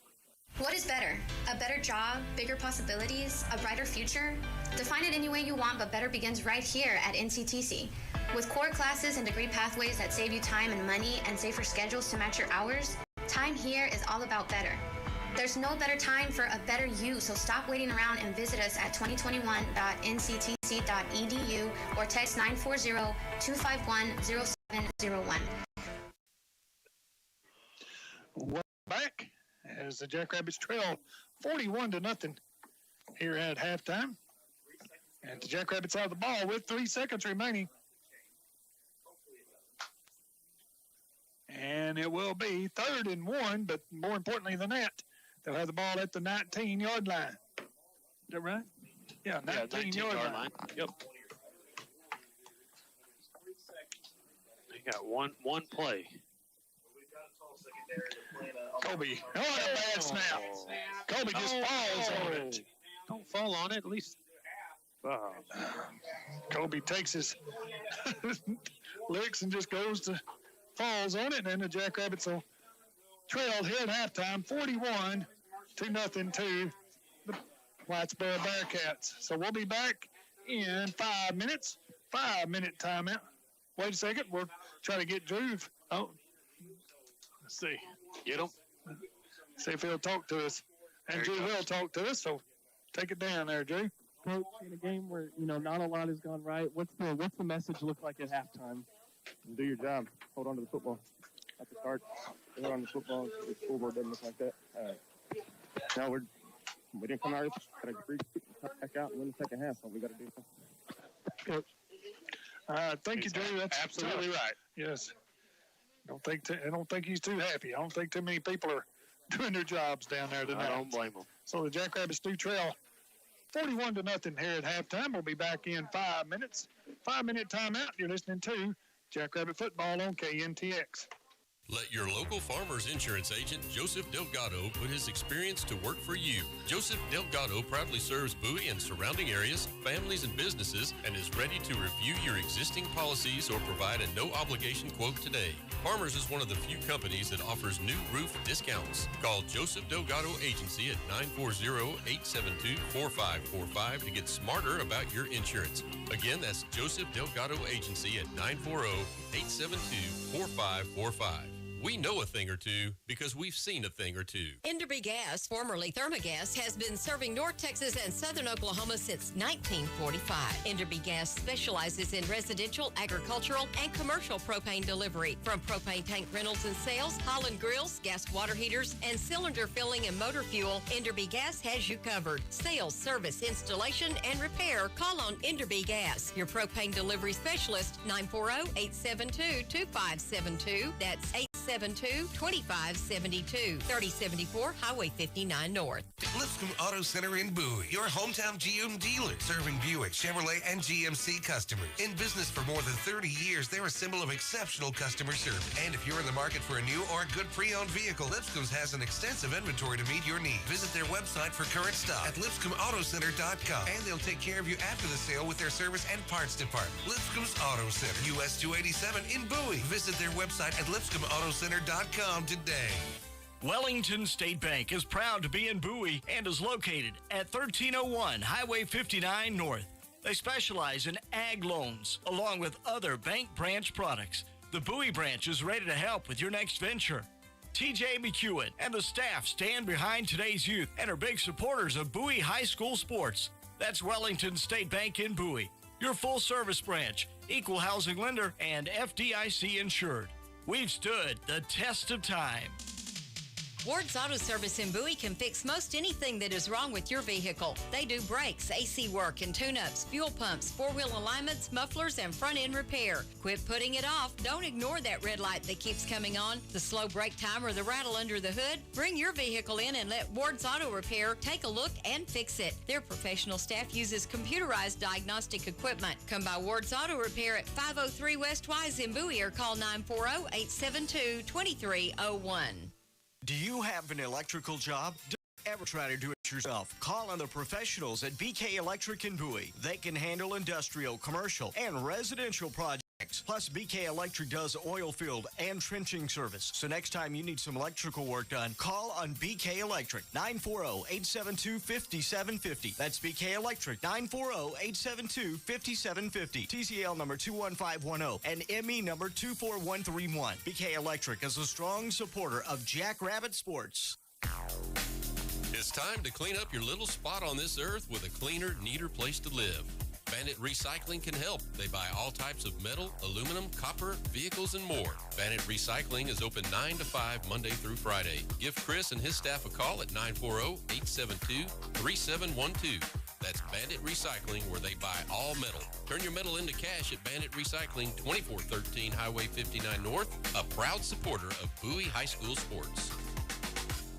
You can trust your animal's care to Cross Timbers Veterinary Hospital, 1403 Highway 59 North in Bowie and 201 Main Street in Nocona. They utilize state-of-the-art diagnosis and exhibit exemplary treatment of your animal. A wide variety of small animal services, include well care, are offered. In addition, they offer bovine and equine services along with an online pharmacy, 24-hour emergency service, plus boarding and daycare for your pet. Call for an appointment with Dr. Brian Adigo, Sarah Holloway, Stetson Miller, or Madison Wiggins. 940-872-2161. Visit their website at crosstimbersvet.org or on Facebook for more information.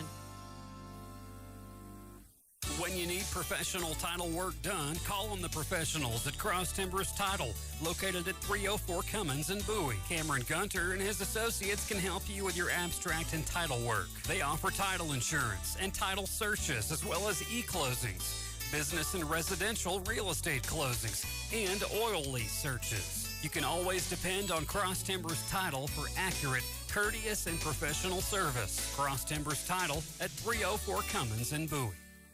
At Hilltop Tire Service, 618 West Wise in Bowie, they'll make sure you get more from the tires you paid for. Hilltop Tire is always glad to suggest the make and type best suited to your vehicle and driving habits. They carry all major brands of tires and are locally owned and operated. Call Hilltop Tire Service at 940-872-3522. Open Monday through Friday, 7:30 till 5. Hilltop Tire Service proudly supports the Bowie Jackrabbits. The best hits on the best station. KNTX, 104.3 FM and 1410 AM. Bowie, Nocona. And welcome back here to Jackrabbit Stadium. Jackrabbits trailed here at halftime, 41-0 to the Whitesboro Bearcats. Nothing has gone the Jackrabbits' way here tonight, and I think Brent's stats will probably prove that when we get to them here in a little bit.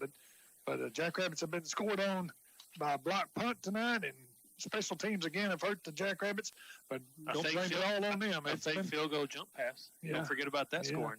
I think it's been a team effort by the Jackrabbits tonight. A full team effort, absolutely. So not good for the Jackrabbits so far in this ball game as they trail 41-0, and Brant's going to give you some halftime stats. I don't know why Scott wants me to do this, but I'll do it anyway. Let's start with the Bearcats from Whitesboro in the first half. They had 10 first downs. They ran the ball 16 times for 113 yards.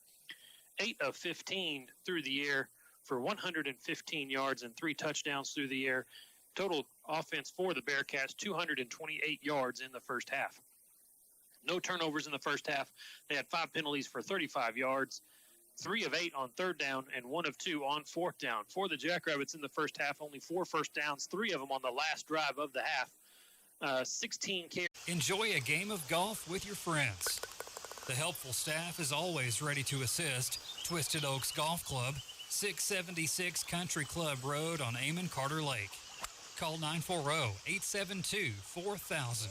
Visit their Facebook page at Twisted Oaks Golf Club. Advanced Rehab and Healthcare at 700 Highway 287 South is your true cardiac rehab facility in this area. Their expanded therapy department offers physical, speech, and occupational therapy. The facility boasts a 3,000 square foot rehab gym, restaurant-style dining, and daily activities for their residents. Their philosophy is to provide each resident with an environment and assistance that promotes the highest level of care while encouraging independence. Call 940-872-2283 or come by for a tour at Advanced Rehab Healthcare. We can't spell success without you. Bowie Pharmacy, 503 East London, understands that convenience is very important. The pharmacy is conveniently located near medical clinics and as a convenient drive-up window. They also offer delivery inside the Bowie city limits. Bowie Pharmacy is your hometown pharmacy. Most insurances and Medicaid are accepted. Have your next prescription filled at Bowie Pharmacy, a strong supporter of Bowie High School sports. Open Monday through Friday, 8 to 5:15, and Saturdays, 8 till 11. Call 940-872-1140. And welcome back here to Jackrabbit Stadium. Jackrabbits trail 41-0 as the Jackrabbit band, no, they're coming out on the field.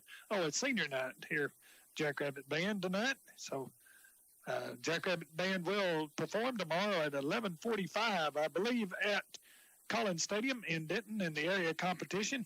And need everyone to come out. There'll be a send-off tomorrow at 8:45, between 8:45 and 9 o'clock here at the high school. So everyone needs to come out and send the band off, and hopefully they'll finish least get into to the night competition. There'll be 26 bands going for the going for the competition tomorrow, and 10 of them will make the finals. So it sure would be nice if the Mighty Marching Maroon would be one of those 10 to make the final 10, and then the top 5 will advance to state. So hopefully the Mighty Marching Maroon will be one of those. If not, it's been a great season nonetheless, and a great job by Herman Torres and the band. And we are joined here at halftime by our special guest. And as far as I know, as of this morning anyway, he was still chief of police in Bowie. So is that still the same?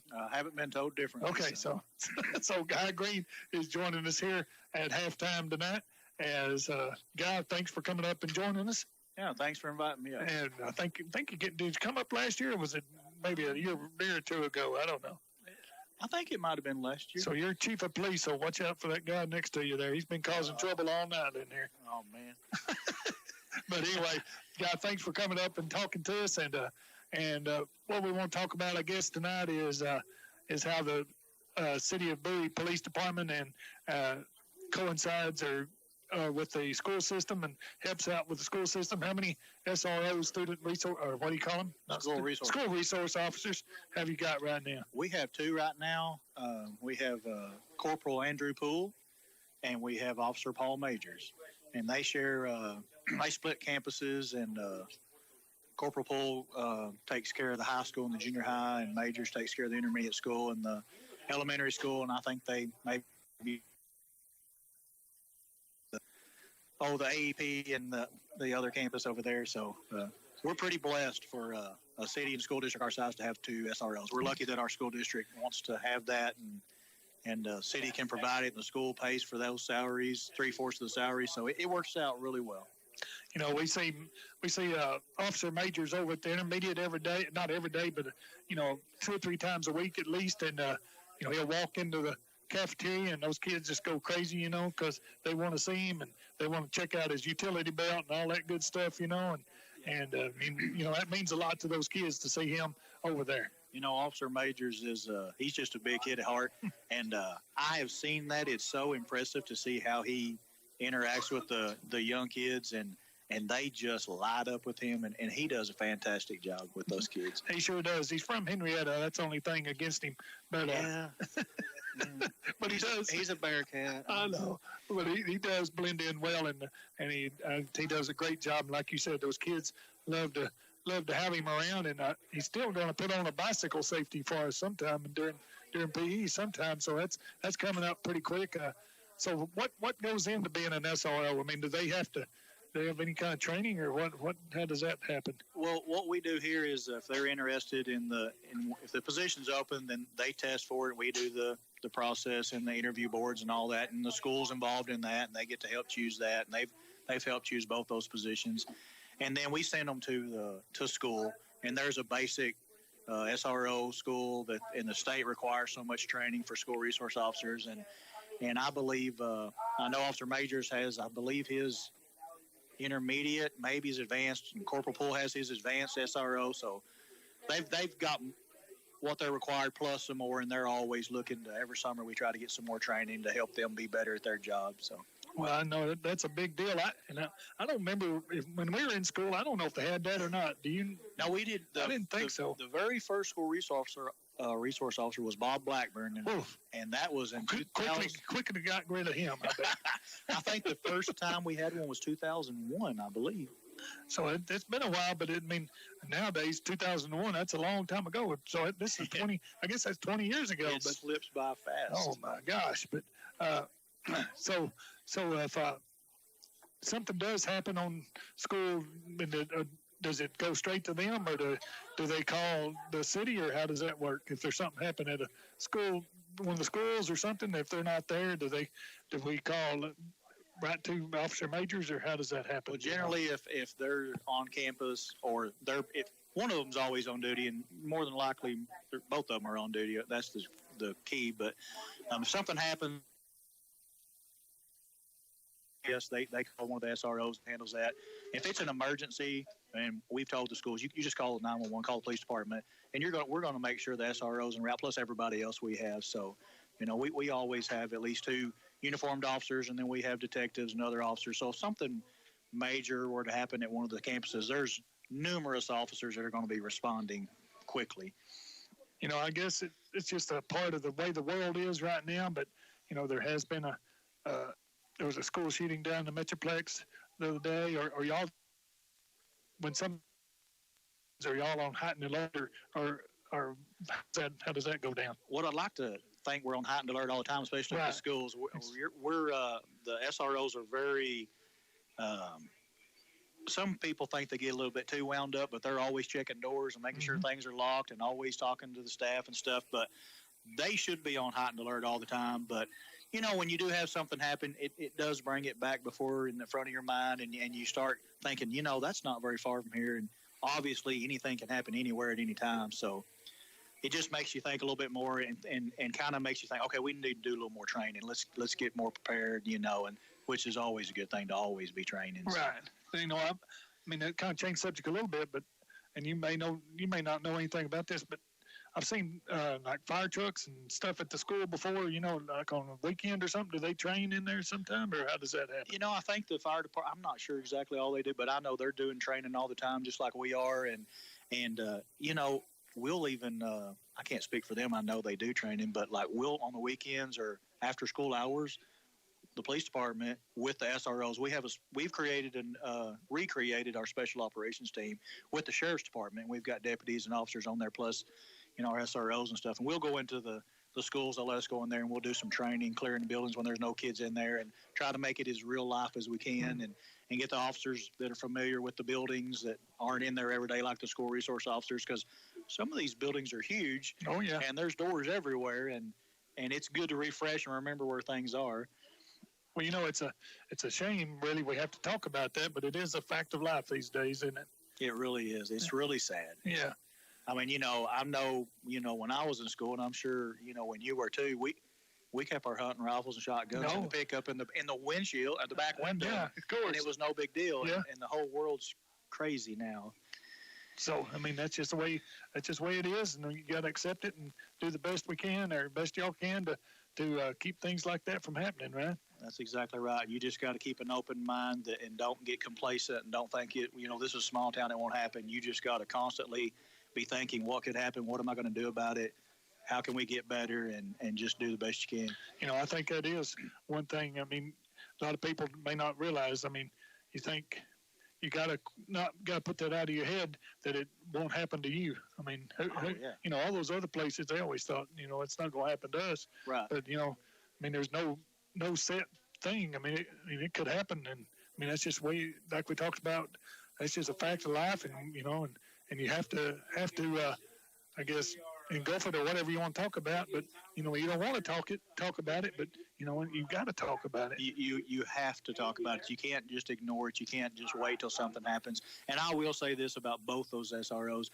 They consistently, on a regular basis, are both coming in my office on their breaks or, in lunch or whatever, and saying, hey, I got an idea. What do you think about, let's try to do this. What do you think about talking to Mr. Enlow about this? What do you think about going to this school? And so they both are very well-minded in the fact that they are not going to ignore things, and they are constantly looking for ways to become better and be on top of things. Well, it helps to have school leadership to back them too, right? Absolutely. We have great school leadership here, and, the SROs have good relationships at the campuses and with the staff and the administration, and we have good support from the superintendent always and the school board, and so I couldn't wish for anything better right now. Look at that. Some of them saying they got to go home and go to bed down there. That's Arrington. He don't know what he's talking about. So, Todd? Yeah, he don't know. He needs a haircut. Yeah, he needs a haircut.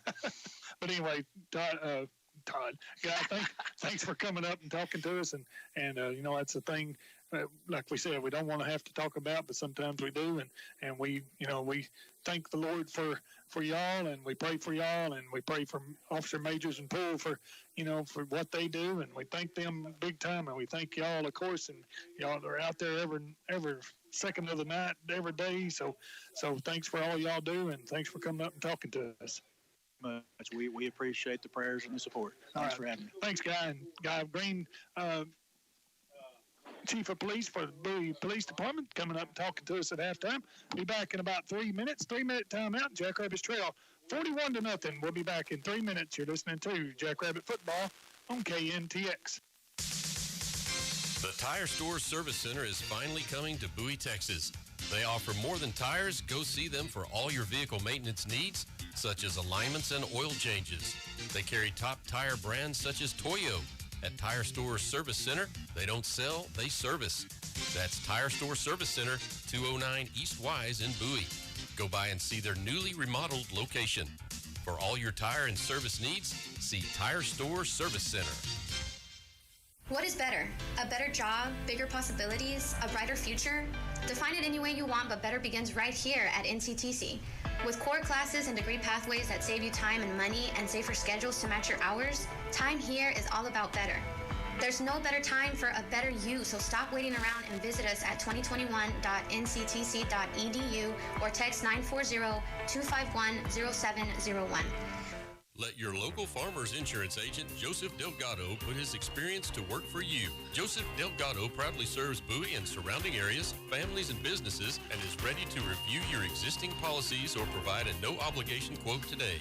Farmers is one of the few companies that offers new roof discounts. Call Joseph Delgado Agency at 940-872-4545 to get smarter about your insurance. Again, that's Joseph Delgado Agency at 940-872-4545. We know a thing or two because we've seen a thing or two. Enderby Gas, formerly Thermogas, has been serving North Texas and Southern Oklahoma since 1945. Enderby Gas specializes in residential, agricultural, and commercial propane delivery. From propane tank rentals and sales, Holland grills, gas water heaters, and cylinder filling and motor fuel, Enderby Gas has you covered. Sales, service, installation, and repair, call on Enderby Gas. Your propane delivery specialist, 940-872-2572. That's 872-2572. 3074 Highway 59 North.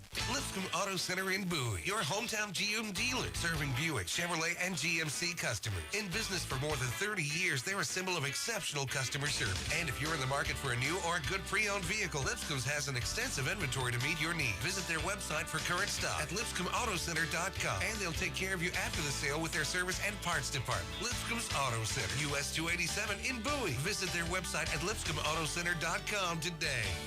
Wellington State Bank is proud to be in Bowie and is located at 1301 Highway 59 North.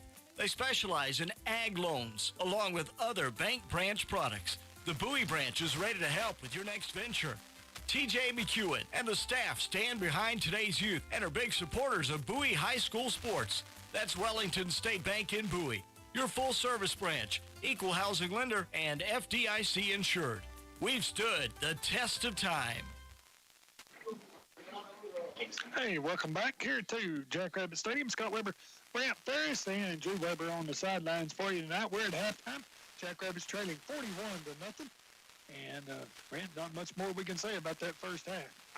Do we have to talk about it anymore? Let's forget about it and let's move on and let's see how the Jackrabbits can do here in the second half. Someone said they just need to blank out the scores and let's just start over. Yeah, let's be all right. Just blank it off and let's go. That's right. But the Bearcats have scored running the ball. They've scored throwing the ball. They've scored blocking punts. On trick plays. Trick plays. They've done it all here in the first half. The Jackrabbits still looking for their first points. So hopefully things will turn around for the Jackrabbits here in the second half as the Bearcats are ready to go. And now the Jackrabbits are taking the field. It's pink out night here at Jackrabbit Stadium. Jackrabbit cheerleaders flipping down the field. JoJo almost flipped out of her shoes there, I think. Uh-oh. It's bad when you flip out of your shoes. Yeah. So Jackrabbit leading the Jackrabbits back out on the field, and the Jackrabbits will have to kick off here to start the second half. Again, Jackrabbits trail 41-0.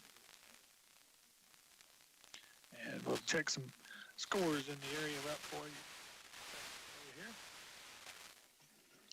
Get my phone to work here. As it's 48-7 Pilot Point over Ponder. 27-0 Brock over Boyd at halftime. And 20-14 still halftime Paradise and Ponder by my clock. So we'll see if we can get things going here. We're just now putting on our uniforms. No, that's Hunter Duke. I've never seen this Going back to switching 52? jerseys, going back to 52. Oh, so we've scratched the tight end, huh? How about, I don't know. So he's going back to 52. Going back to 52. He's got two jerseys over there. So Devin Melton will kick off. I'm glad I saw it, or I'd never know what number 52 was. And here is the kick, and it's on the ground, and it's loose, and it will still loose. Recovered, I think, by number 8 for the Bearcats. That is Torrin Knockestead. Did the Jackrabbits get it? No. Yeah, they did. Yeah. Jackrabbits did come up with it. Justin Clark. Justin Clark comes up with it. Is it Clark? Or was it number 9? I think it's Jax Johnson, isn't it? He's right here. Is that who it was? Clark's over there giving hugs. Oh, so I guess it was. Look, 6, 8, 8, and 9 are all right there together. Yeah, we got to do away with these single numbers. Either that or bigger jerseys. That's right. So Jackrabbits have the ball at the 30-yard line of the Bearcats and hand off straight up the middle to McCarty. McCarty dances down to about the 27-yard line. And that'll be a gain of about 3 for the Jackrabbit junior running back. Looks like they may have gave him 4 on that one, didn't they? Nope, only 3. Second down and 7 for the Jackrabbits, trailing 41-0 as we get started here in the second half. Kobe underneath center this time, and he will hand it off to McCarty, and McCarty will get to about the 25-yard line, where to bring up about 3rd down and 3 for the Jackrabbits. 3rd down and 4, it looks like. So a big play already here for the Jackrabbits. 3rd down and 4. I hope somebody came in for Chewy as he comes out from the offensive line.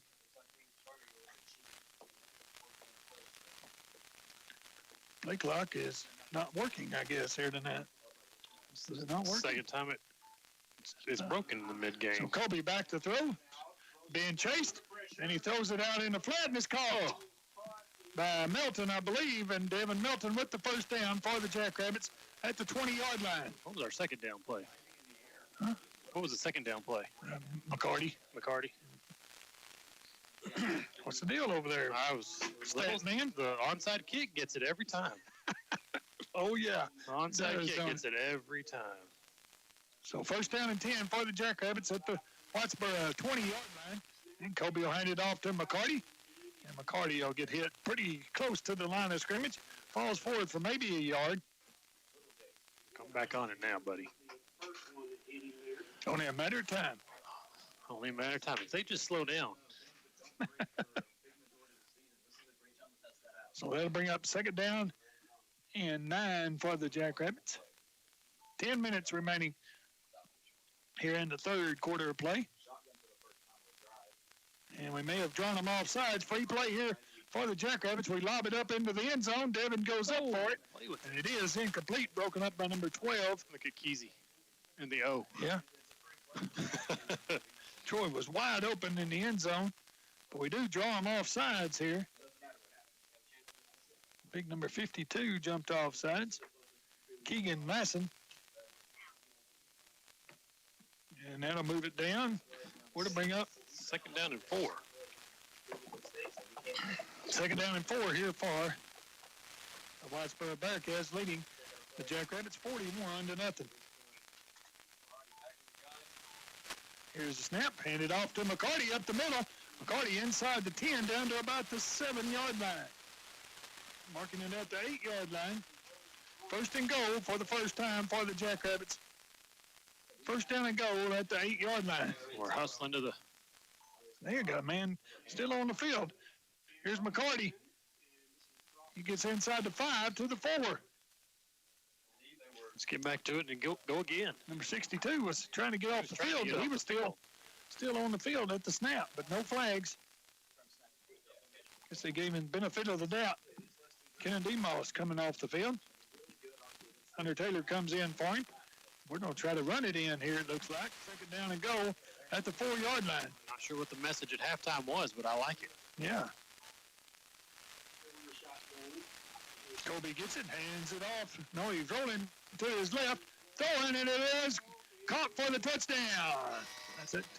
Hunter Taylor? No, it's Cutter Brown. Cutter Brown with the touchdown. How about that, Richard Brown? That's a 4-yard reception. Miller to Cutter Brown. Wraps up a Jackrabbit drive. 8 plays, 30 yards after the onside kick. Kind of onside kick. So Richard down in Austin, I believe. Hope he's watching or listening anyway, and it is Cutter Brown. Touchdown, and we even get an extra point, a Chewy extra point. So the Jackrabbits are on fire now, 41-7. And we'll leave it here during this timeout as we're throwing pink T-shirts into the crowd. Man, go down there and give me Go get us some T-shirts, Rodriguez. Come on. Next time. If he does, old Blake will be all over him. Yeah. Your post? Don't leave your post. How can you watch the film? Look, Blake missed that whole scoring drive over here. What is he? His battery was over there celebrating with him. I'm not sure. So do we go onside kick again? Why not? 41-7 is our score now. If we do, I'm going to have to call a timeout. How far was that touchdown pass? 4 yards? 4 yards to Cutter Brown. I'll repeat that again, Cutter Brown.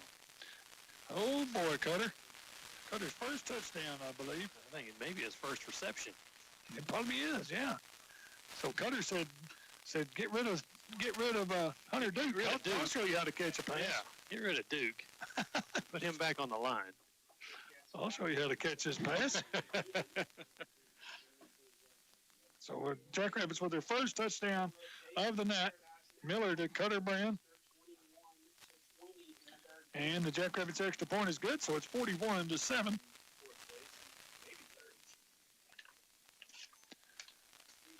And Devin will kick off for the Jackrabbits. It's another one the same way, but this one's going out of bounds. Start this one at the 40. But it was kind of a, I don't know, we really kicked that one hard towards the sideline. Yeah, he did.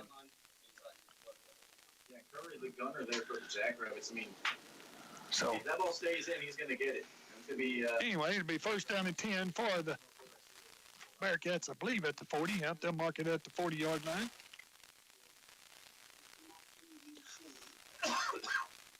Quit your coughing. Yeah. So the Bearcats come out. Pretty good field position here for the Bearcats, leading 41-7. First drive, I guess, of the night for the second half of the Bearcats. Little crossbuck action in the backfield. Contreras, and the Jackrabbits dragging down for a 2-yard gain. There's Hunter Duke right there, 52 on that one. Yeah, number 52 back. Hunter's back to number 52. He was 82, now he's 52. And it is second down and 2 for the Bearcats. What about second down and 8? That's what I said. Okay. You just didn't hear me. Oh. Said it underneath my breath. Yeah.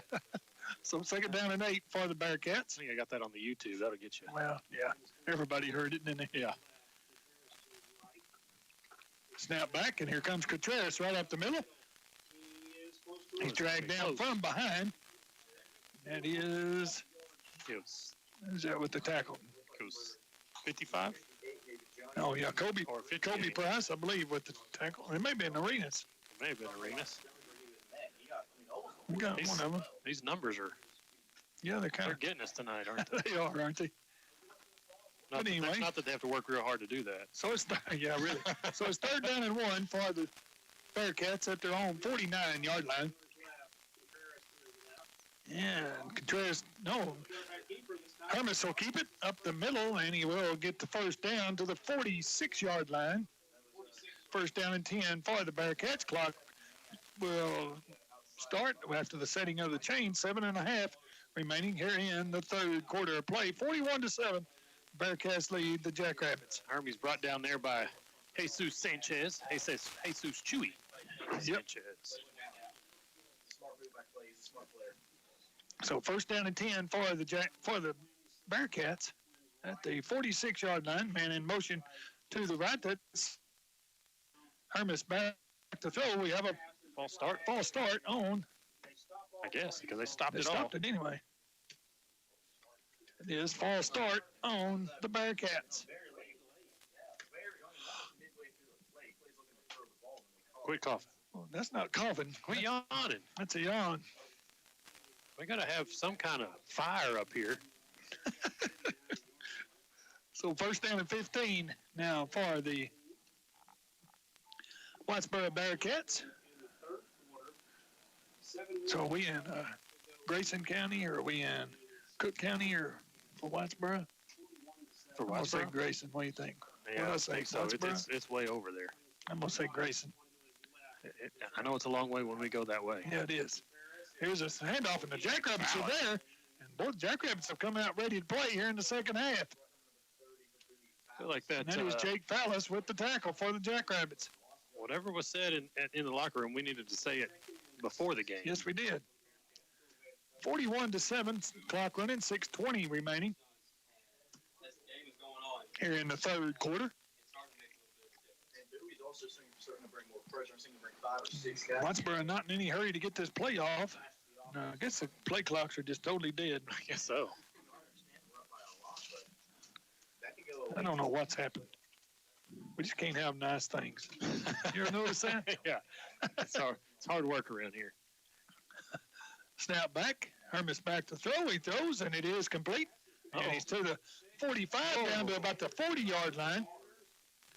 And that is Devin Melton with the tackle. Chase Sanders on the catch. And we've seen enough of him for the Yes, night. we have. And it'll bring up. Mark it at the Bowie 40. Bring up third down and 4. They haven't moved the chains yet, so. Is there a flag? There's a flag somewhere. Sideline. Sideline infraction on the Bearcats, but that's only a warning, so.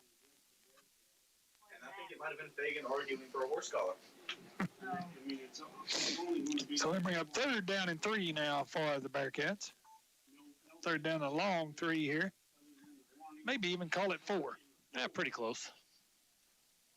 3.5, 3 3/4. Trips to his left, one to the right. Hermes. So third down 4. Hermes handed off. No, he'll keep it.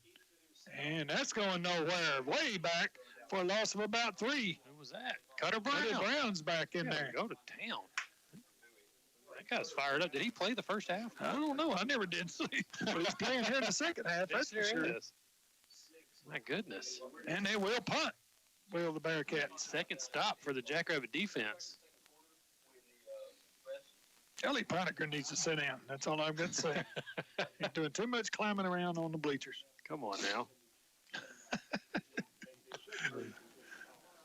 So here's the back to punt here. We need to return this one. We send everybody we got. Oh, what a punt. And Devin will take it at the 6-yard line with a fair catch. So we'll be back in 30 seconds, 30-second timeout. Jackrabbits trail 41-7, 30-second timeout. You're listening to Jackrabbit Football on KNTX. Ward's Auto Service in Bowie can fix most anything that is wrong with your vehicle. They do brakes, AC work, and tune-ups, fuel pumps, four-wheel alignments, mufflers, and front-end repair. Quit putting it off. Don't ignore that red light that keeps coming on, the slow brake time, or the rattle under the hood. Bring your vehicle in and let Ward's Auto Repair take a look and fix it. Their professional staff uses computerized diagnostic equipment. Come by Ward's Auto Repair at 503 West Wise in Bowie or call 940-872-2301. Welcome back. Jackrabbits trading 41-7. Matthew McCarty with the carry, and he'll get maybe a yard back to the about 7-yard line. Jackrabbits at their own 7-yard line. Jackrabbits have come out playing a whole lot better here in the second half than they did in the first half. But got a long way to go here. Long way. That's a big hill to climb. 41-7. Kobe standing back at his 1-yard line, and he will hand it off to Fallis. Thought there might have been fumble. And I think there is a fumble. The baggie's out. And if the Bearcats have it, another short field here for the Bearcats, and they don't. They don't Jackrabbits have it. Sanders thought he had it under there, but somehow the Jackrabbits pulled it out, and it'll bring up third down and 8. Guys, I think we got lucky there. You could tell as soon as Jake got hit that the ball was out somewhere. Yeah, you start thinking about that hand. Mm-hmm. Exactly. It just gets a little bit of pressure on it. He didn't have the strength in it just yet. Yeah, we're going to call a timeout.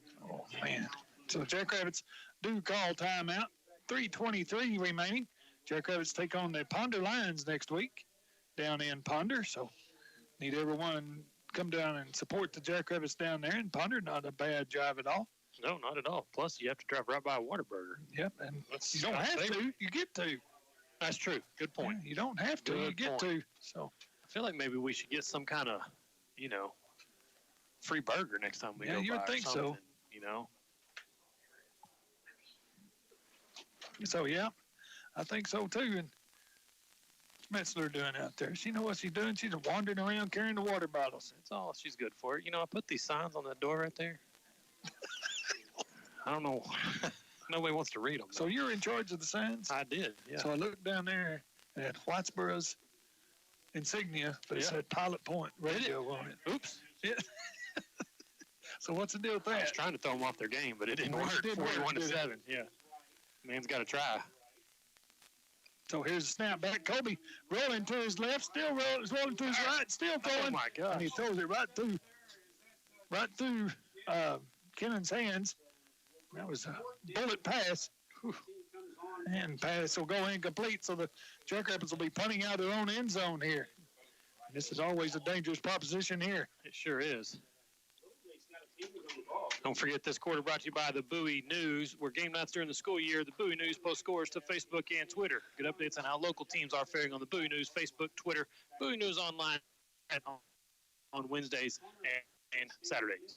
Devin Melton standing midway in the end zone here, and he gets the punt away, straight up in the air. And, and that's got to be – Bearcats tried to make a fair catch, but Nathan Curry was all over the return man, so that's going to be interference on the Jackrabbits. I think he was trying to give him a hug. Again, it looked like it. So now we've got to try to figure this penalty out on the Jackrabbits. Is that a 5-yard penalty from the spot? Has to be, don't it? I mean, they killed it. As soon as that came out, they killed it. It's at the 27-yard line. They're trying to figure it out. Yeah, they're going to figure it out. I'm going to mark it off at 28. So we'll see. Oh, there we go. It's going to be a 10-yarder, I guess. 15. Oh, gosh. Oh, my gosh. We're already down to the 13? No, 14. 14-yard line. So, again, great field position here for the Bearcats, to say the least, already leading 41-7, 3 minutes remaining here in the third quarter of play. That's not good.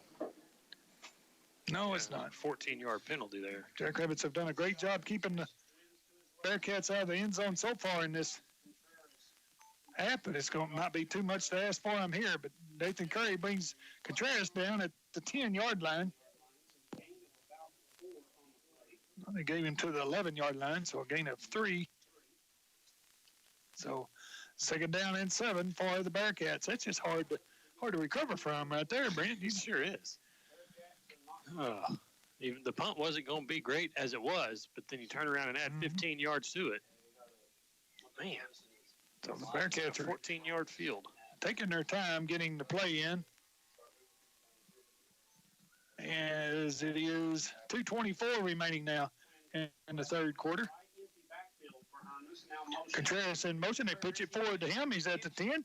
Dances around one tackler and gets down to about the 7-yard line. Going to bring up third down and about 2 here for the Bearcats. Really good tackle there by Devin Melton. But he's coming off. Yeah, Devin paid the price there. Sure did. So Devin holding his left shoulder. Yeah, he tackled him right on that shoulder pad. That's not a good sign. So third down and 2 here for the Bearcats. Snap back. Hermas rolling to his right, looking, throwing, and it is caught for the touchdown. It is probably number 6, I would think. No, it's 8. It's number 8. It's your favorite. Nagelstad with the touchdown. Jackrabbits have a injured player in the end zone as well, but a touchdown for the Bearcats. That was a 7-yard pass to Nagelstad. Wraps up a Whitesboro drive, 3 plays, 14 yards, and it is 47-7. 47-7, like Brent said, with 95 seconds remaining here in the third quarter. And we'll be back in 1 minute. 1 minute timeout.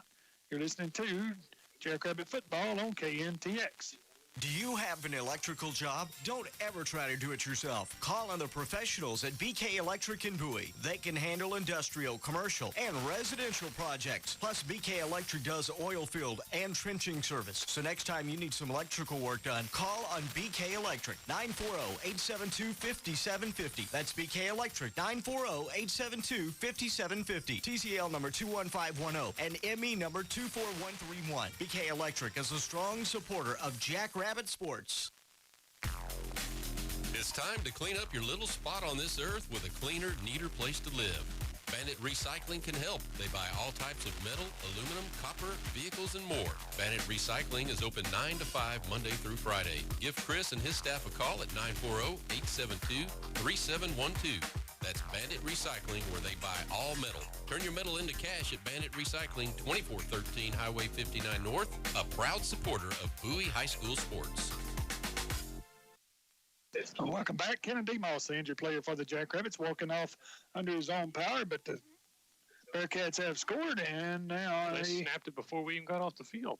I don't think the referees put the ball in play yet. I don't think so either. They went ahead and snapped it, ready to kick, but we're still trying to get off the field. And McCarty's over here. I don't know if he's getting retaped or what's going on with Mr. McCarty, but we'll see about that after a while. Waiting on the snap. The kick is up, and it is good. So 48-7 now is our score, and 1:35 left in this ball game. In this quarter. One in the quarter, yeah. Oh gosh, yeah. We still got another quarter left, don't we? What's Drew laughing about down there? I don't know. Let's send it down to him. Why not? Make him quit laughing. Send it down to him. See what he thinks about this third quarter. Well, guys, Jackrabbits look pretty good coming right out of the half. Got a lot of fire going. Obviously I don't know for sure, but it seems like Mandrell's message at the half was, if we can't come back, then let's at least try to have fun. And these guys came out here with a different attitude, and they want to play some Jackrabbit football now, guys. Well, that's a good thing if that's what Drew's got that nailed, it looks like. So good. Thank you, Drew, for that that sideline report, as the Bearcats now will kick off as they lead the Jackrabbits 48-7. And I don't know, Brent, we can make a positive out of this. We're going to run up to it and we'll kick again. If they step off sides, are they off sides right there? You would think so, wouldn't you? I'm just curious. I mean, because everybody's so why don't they just circle the ball? Trying to keep their balance before they fall over the 40-yard line. So Belton will kick off, and it's a high kickoff. Come down to Troy Kesey at the 27, and Troy's running sideways. Well, everybody's running sideways. Why do we run sideways and we go backwards to the 20? Oh, now give us to the 27. I like it. I like forward progress in that. I don't understand why return kicks you got to run sideways. But, of course, they're doing it, and we're up here, so. Yeah. They got people running after them. That's the problem. Yeah, that's it. Not too many people chasing us up here. No. Rodriguez just laughs at us. Yeah.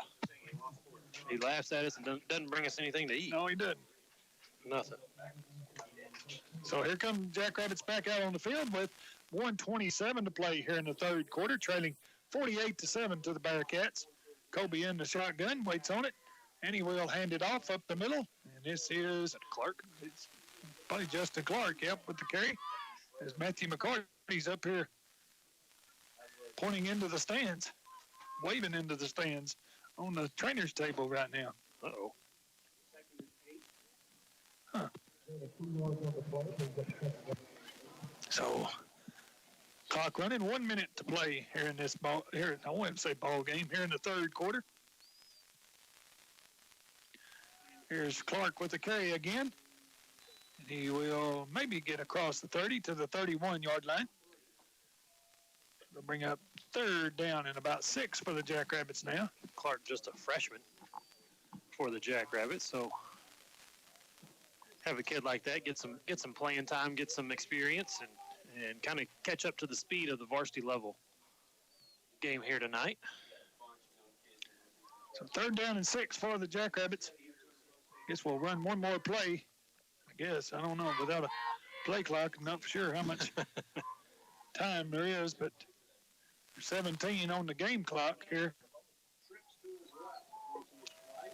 Kobe rolling to his left, looking to throw. Being pressured, he throws, and it is almost incomplete. And we're waiting on a signal. And they are. They're going to say it is an interception for the Bearcats. There was nobody really in the area for the Jackrabbits.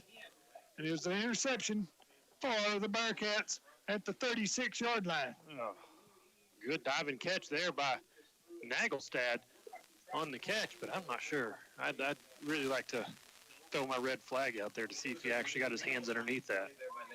Do you have your red flag? No, I don't. No. Now the Bearcats have a chance to score here to finish the third quarter. 4 seconds remaining, 48-7. Herman's still in the ball game, looking out to his right, throws, and it's caught inside the 30 down to the 20, maybe the 18-yard line. And that'll be a first down for the Bearcats.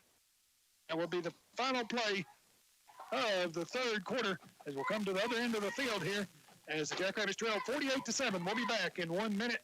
1 minute timeout. You're listening to Jackrabbit Football on KNTX.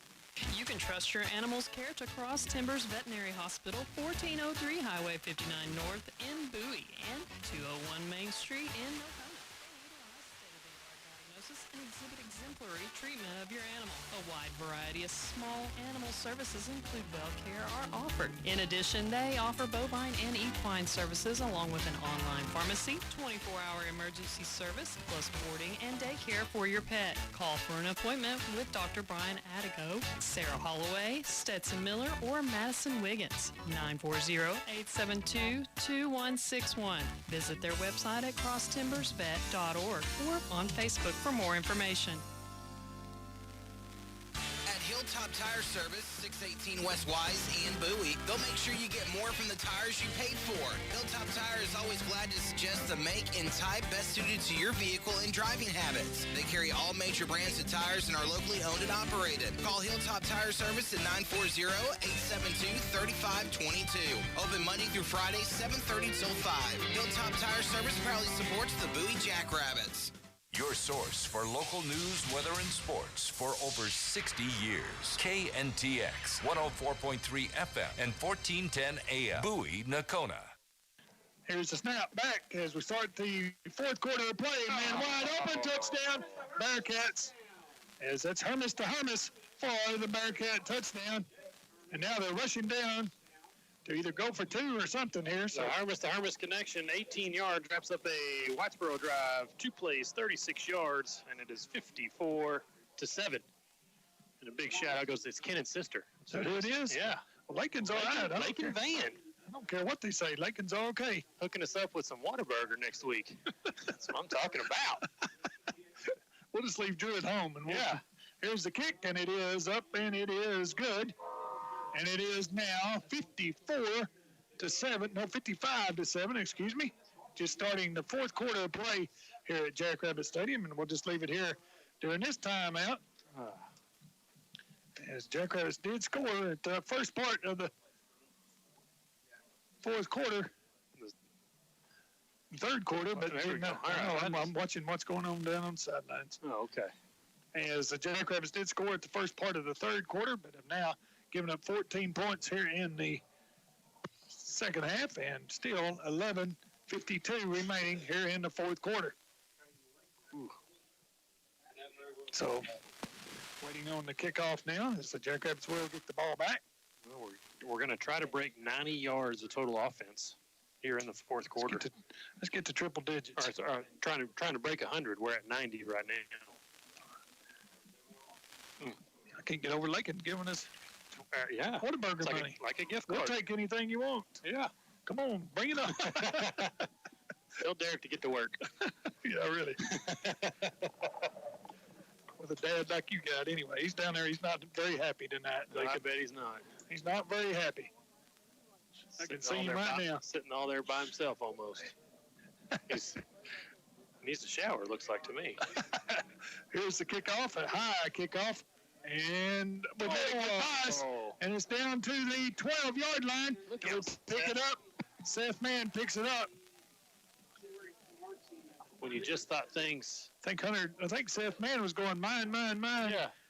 And Hunter Taylor tried to catch it. I think it was Hunter Taylor. I think it was either Hobson or Johnson. Yeah, it was, wasn't it? And it went over their heads. And Jackrabbits will start at the 13-yard line. Not a good start.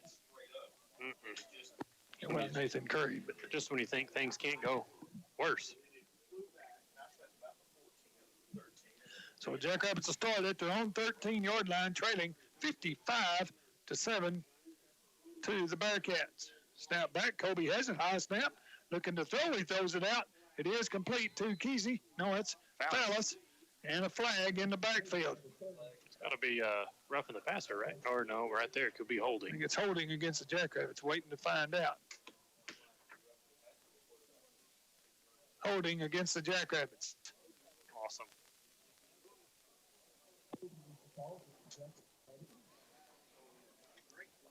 So that'll move it back half the distance. Back to about the 6-yard line. No, 4-yard. What? Oh, going to the 3. I guess it wasn't half the distance. So the clock running. 11:38 remaining now in the ball game. Kobe standing in his end zone, gets it, hands it off to Clark, I believe. So Justin Clark, the freshman, with the carry. And he gets about 7 yards out to the 10-yard line. Second down and about 13 now for the Jackrabbits, excuse me. It's enough of that. Oh, and the snap's by everybody in the end zone. Kobe picks it up. And he just falls on it for the safety. And they're scoring all kinds of ways here now.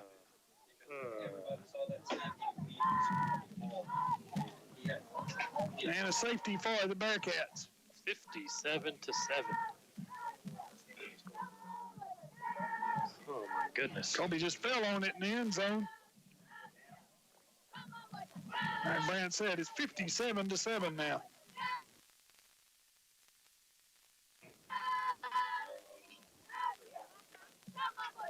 So we've had block punts, we've had it all. Yeah, we've had anything you want in this ball game. It all. Still, just 7 minutes to play here in the ball game. Best game in the district tonight. Peaster at Paradise is now 35-28. Peaster. Oh, what a game. It was 28-28 It was last 28 time started the fourth quarter, and now it's 35-28. Peaster scored with their first drive. I'm assuming their first drive of the fourth quarter. Other games aren't very good, are they? 48-0 Brock over Boyd, and Pilot Point is 55-14 at Ponder. And this one is 57-7. Still 10:57 remaining in the ball game. Now we have to kick to them from our 20. And we're working on their snaps over here. Yeah, do you onside? Do you onside kick this one? I don't know. We're free kick now. Jackrabbits will kick it from the 15-yard line. I thought you kicked from the 20. He's kicking it from the 20. Oh, yeah, he is. And it's kicked, and nice job by Devin. That down to the 30-yard line, to the 35, to the 40. And the Jackrabbits are on him just short of the 40-yard line. It's a good kick by Devin. Was, Devin. Goodness. Devin put the foot into that one. It's about a 50-yard kick there. And another hurt player coming off the field for the Jackrabbits. Maybe, is that Clark? No, Hobson. No, that's Hobson, yeah. They all look the same. That's 6'8", 9, all look the same. So the Bearcats now with the clock sitting at 10:48. And Seth Mann will check into the ball game for the Jackrabbits.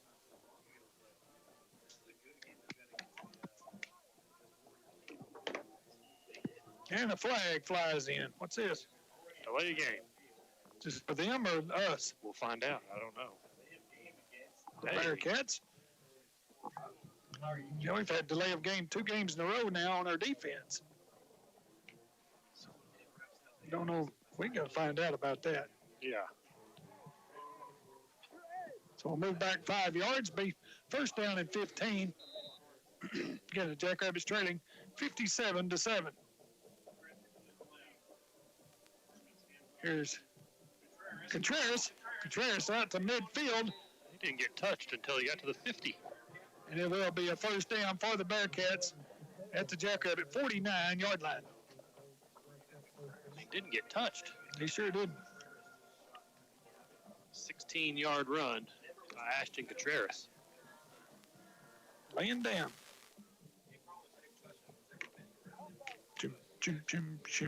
So first down and 10. And he drops the snap. It's on the ground, picked up, and he gets it to his running back. There's a holding. Yeah, it's holding. That's got to be a holding. He takes it all the way down to the 25-yard line. But what a play by the Bearcats, nonetheless. How good is their quarterback if this is their backup That's what I asked in the first half. I know. What in the heck? Good gosh. Holding on the Bearcats. But man, what a play there. Yeah. Whew. I mean, we had 3 Jackrabbits all around him. He found a way to get the ball to Sean Sharis. He took off. Snap was dropped or whatever, bad snap anyway, and they still got a big yardage, but luckily Jackrabbits are bailed out by the holding penalty. Bailed out is right. Where are they moving this to? There it is, first down and 20 for the Bearcats. Should be. Yeah, first down and 20. Got 10 clock running, 10:04 remaining. Jackrabbits trailing 57-7. And now a timeout, and the Bearcat coaches are all kinds of upset over there. So we'll be back in 1 minute. 1 minute timeout. You're listening to Jackrabbit Football on KNTX. Stable, innovative, flexible. Jacksboro National Bank retains the values and mission established in 1905, providing a stable foundation to build on. We strive to provide the latest products technology to allow our customers to take advantage of these advancements. Open minds and flexible approach allow Jacksboro National Bank to assist our customers to respond to opportunities. Stable, innovative, flexible. That's my bank. Jacksboro National Bank, member FDIC, and an equal housing lender. Hi, this is Corey Hooks, managing partner of Patterson of Bowie, a proud sponsor of Jackrabbit Football. Whether you find yourself at a 1st and 10 or 4th and long, we are here to assist you in all your vehicle needs. We offer a great selection of new Ford, Dodge, Chrysler, Jeep, and Ram products, as well as our Patterson Perfect pre-owned vehicles and our Cash Corral with prices starting at $2,500. Looking to accessorize your ride? We've got all the bling you need. If your current vehicle has been sacked, our body shop will get you back under center in no time. That's Patterson of Bowie or pattersonofbowie.com. Go Jackrabbits.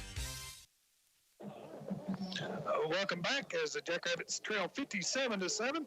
First down and 20 here for the Bearcats. And they will pitch it back. This is number 2 with the carry. Sean Shares on the Shares carry. with the carry. And he will get back close to the original line of scrimmage. Massive humanity on the side. Sure is. Good gracious. Gosh. People falling everywhere. And it is a gain of 9, I guess. We don't call that 10. Let's see. Ooh, your call. I mean, right in the middle. Let's give them 10. Oh, nope. Backing up. Nope, 11. Do we have? Oh, we're going back. We got a. What's this? We got a penalty somewhere. Block in the back. Block in the back on a run up the middle. Yep. So now they don't know. Refs are trying to figure it out now. Yeah, well, the foul happened at the 42? Whitesboro 48. No, 42. 42. So it ought to be 10 from Whitesboro there. coaches are trying to figure out what the heck's going on too. So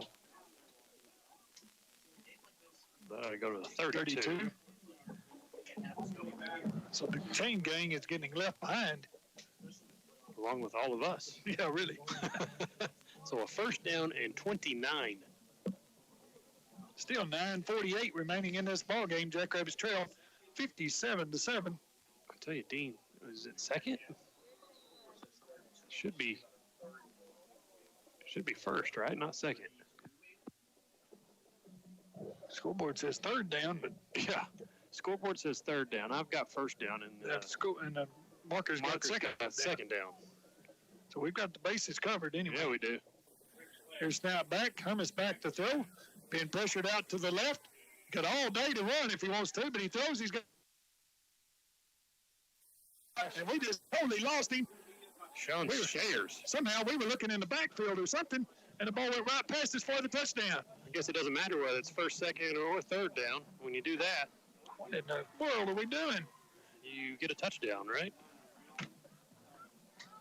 A 68-yard touchdown strike.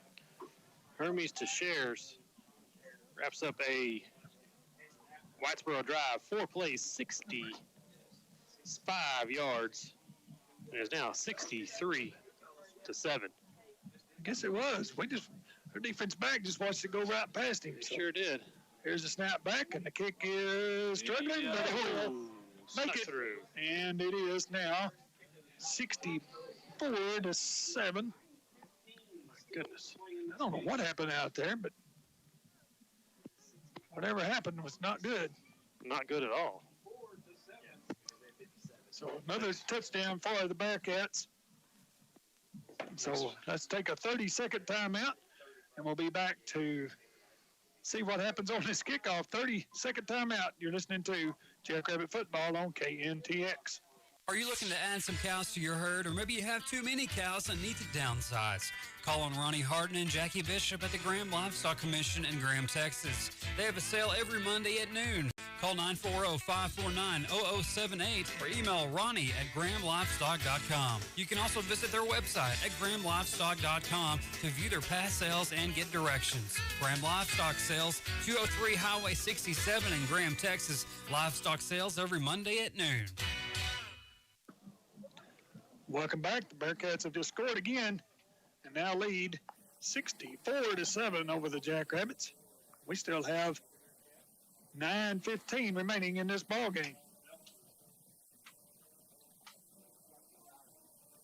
How many times they kicked off tonight? At least 10 times.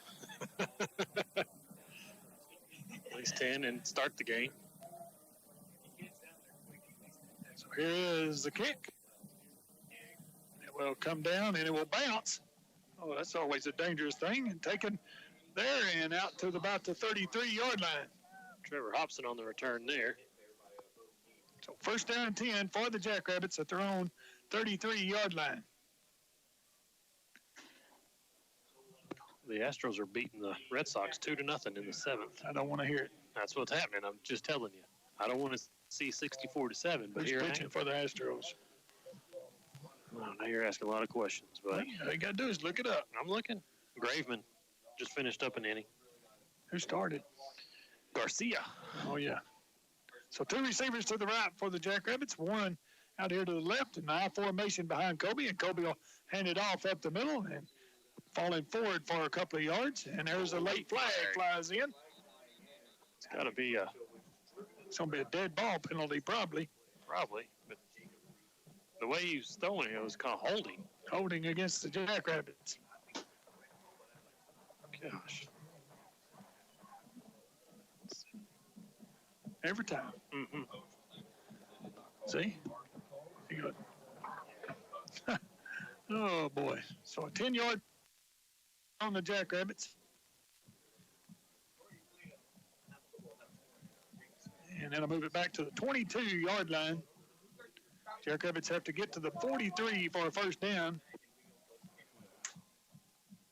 Not a good situation here for the Jackrabbits. 8:50 remaining. Last time I saw it, first and 29, it ended up in a touchdown. Yeah. And Kobe will hand it off, coming up the middle. And that is Devin Melton with the carry. Devin will get to about the 27-yard line before he's knocked down for a gain of about 4. Man, I thought he ran a lot further than that. Well, he did, but just in the shotgun. Yeah. So second down and long now for the Jackrabbits. Clock running. 8:20 remaining in the ball game. Kobe back to throw. He's looking, throws it out in the flat, and Jake cannot come up with it. And it will bring up third down and long now for the Jackrabbits. Third down and 16. We're fighting for all the yardage we can get. Have we hit 100 yet? We have not. We got 87? 90. No, 91? 91. So Jake couldn't come up with it. We can play some mean sideline catch, though. Yes, we can. We got 91 yards offense and 4 turnovers. What did we have last week? 5? Yep.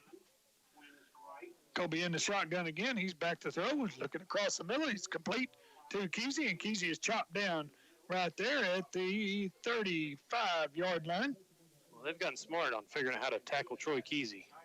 As soon as he catches it, and they're going straight to his legs. So that'll be another punting opportunity here for Devin Melton. If they don't rush this punt, he'll get a good one away. Like he did on that free kick. Yep. If they'll give him time. 7:35, clock running left in this ball game. 4th down and 8.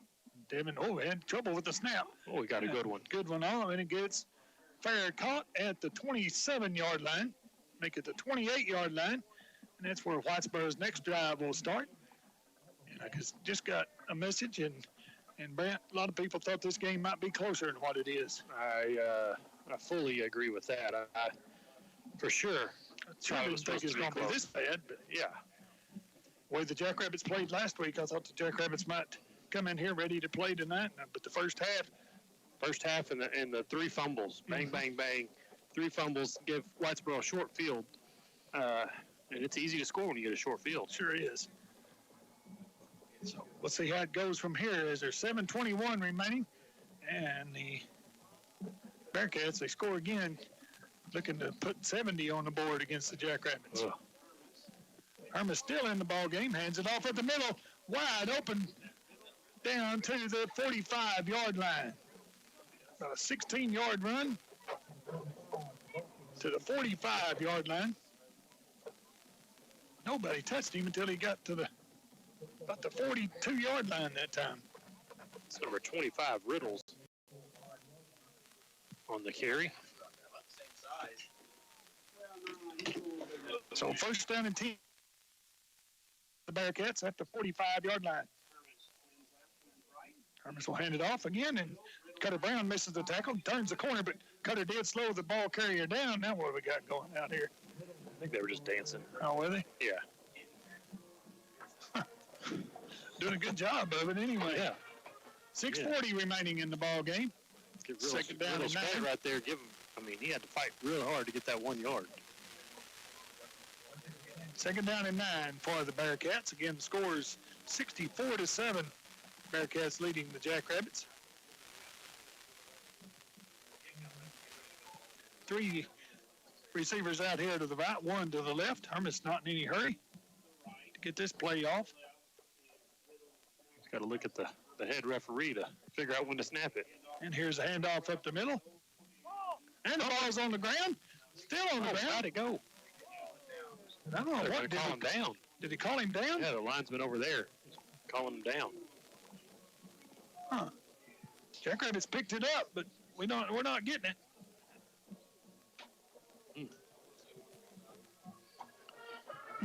Big thanks to Bowie News for sponsoring this game. If you think you know football, show off your knowledge each week with the Bowie News Pigskin Picks Contest. Fill out your picks in each Wednesday edition of the Bowie News through November 10th and win cash prizes. Weekly winners will be entered into a drawing for the Ultimate Tailgating Package sponsored by Carl Clement Ford and WL Plastics, and a runner-up will get an American hat. So 3rd down and 7 now for the Bearcats with 5:20 remaining in this ball game. Man in motion coming this way. Pitch it forward to him. Jackrabbits are out. Oh, that took back away. I thought he might have tore up his knee. Yeah, boy, it's a rough-looking deal, but Kobe Price makes the tackle, and they'll bring up 4th down and 4 for the Bearcats. That was Donaldson on the reception, basically, just a little pitch forward there. But he tried to stop on a dime right there, and Kobe Price was able to catch up from behind. That would have tore up my knee for sure. I know it would have done Dean Cage's for sure. Oh, yeah. Damage has already been done there, right. I think. So the Bearcats look like they're in punting formation. I believe it's only their second time maybe to punt tonight. Third time tonight, yep. So Devin will be back at his own 15-yard line. And the kick is away. It'll bounce at the 20, take a backwards bounce to the 24-yard. Oh, we can jump on that. Yeah, we can get it and go now. Well, we didn't go get it, though, did we? No, we didn't.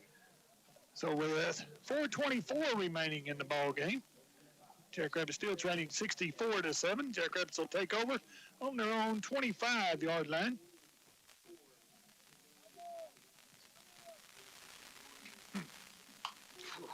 It's been a long one, Brent. It has. It's not even 10 o'clock yet. Seems like it needs to be about midnight, don't it? Yeah. I feel like we've been punched enough to beat at midnight. Yeah. So here comes the Jackrabbit offense on the field. Trying to get 100 yards on the night on this drive. Gosh. It's just sad.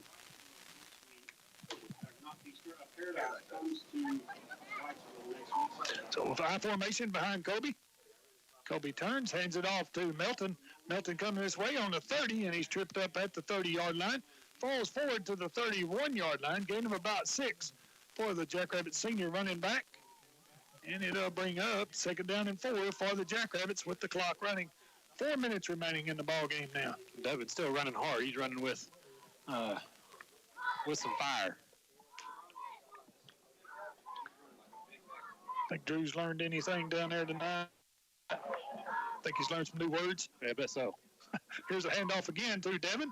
Devin jumping over tacklers.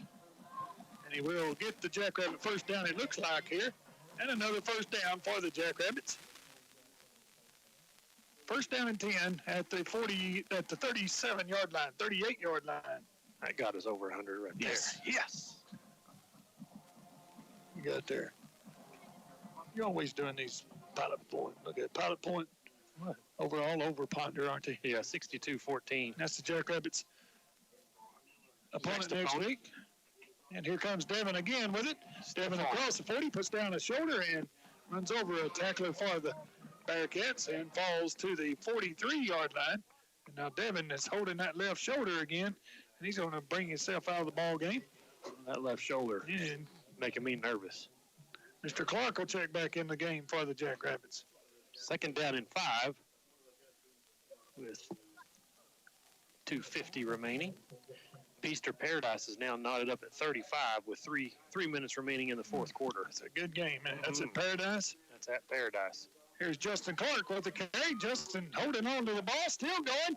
He's out to the 40, down to the 44-yard line. Maybe seeing the future here for the Jackrabbits. Maybe we need to see that more often next week. Yes, we do. Clock running, 2.5 remaining in the ball game. I bet his dad's not fired up about that, though. Saw his mom here, but I didn't see. Yeah, they're right there. Yeah, there they are down there. Here's a handoff again to Clark. Run me over, Clark. Yeah, really. we're not talking Clark Bell either. Thank goodness for that. Clark Bell, he'd our sideline. Yeah, he's already asleep. He's already asleep. He has no idea what's going on. So a 5-yard gain this time for Justin. And clock running. Now we're under 2 minutes to play. 1:50 remaining in the ball game.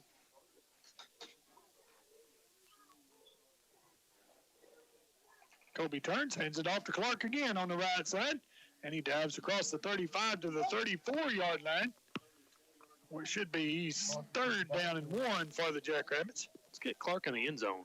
It'd be all right, wouldn't it? Yeah. Gonna have to hurry, though. Yeah, we are. 90 seconds remaining in the ball game. We're getting more people hurt than we got players now. Not enough room on that training table. And here is a handoff to Clark again. He gets the first down. And that'll be first down inside the 30-yard line to the 38-yard line. Or to 29. 29, what did I say, 38? I'm just 38. I'm just behind 10 yards. That's normal. Yeah, it is. Especially when there's a minute left to go in the ball game and you're getting beat 64-7.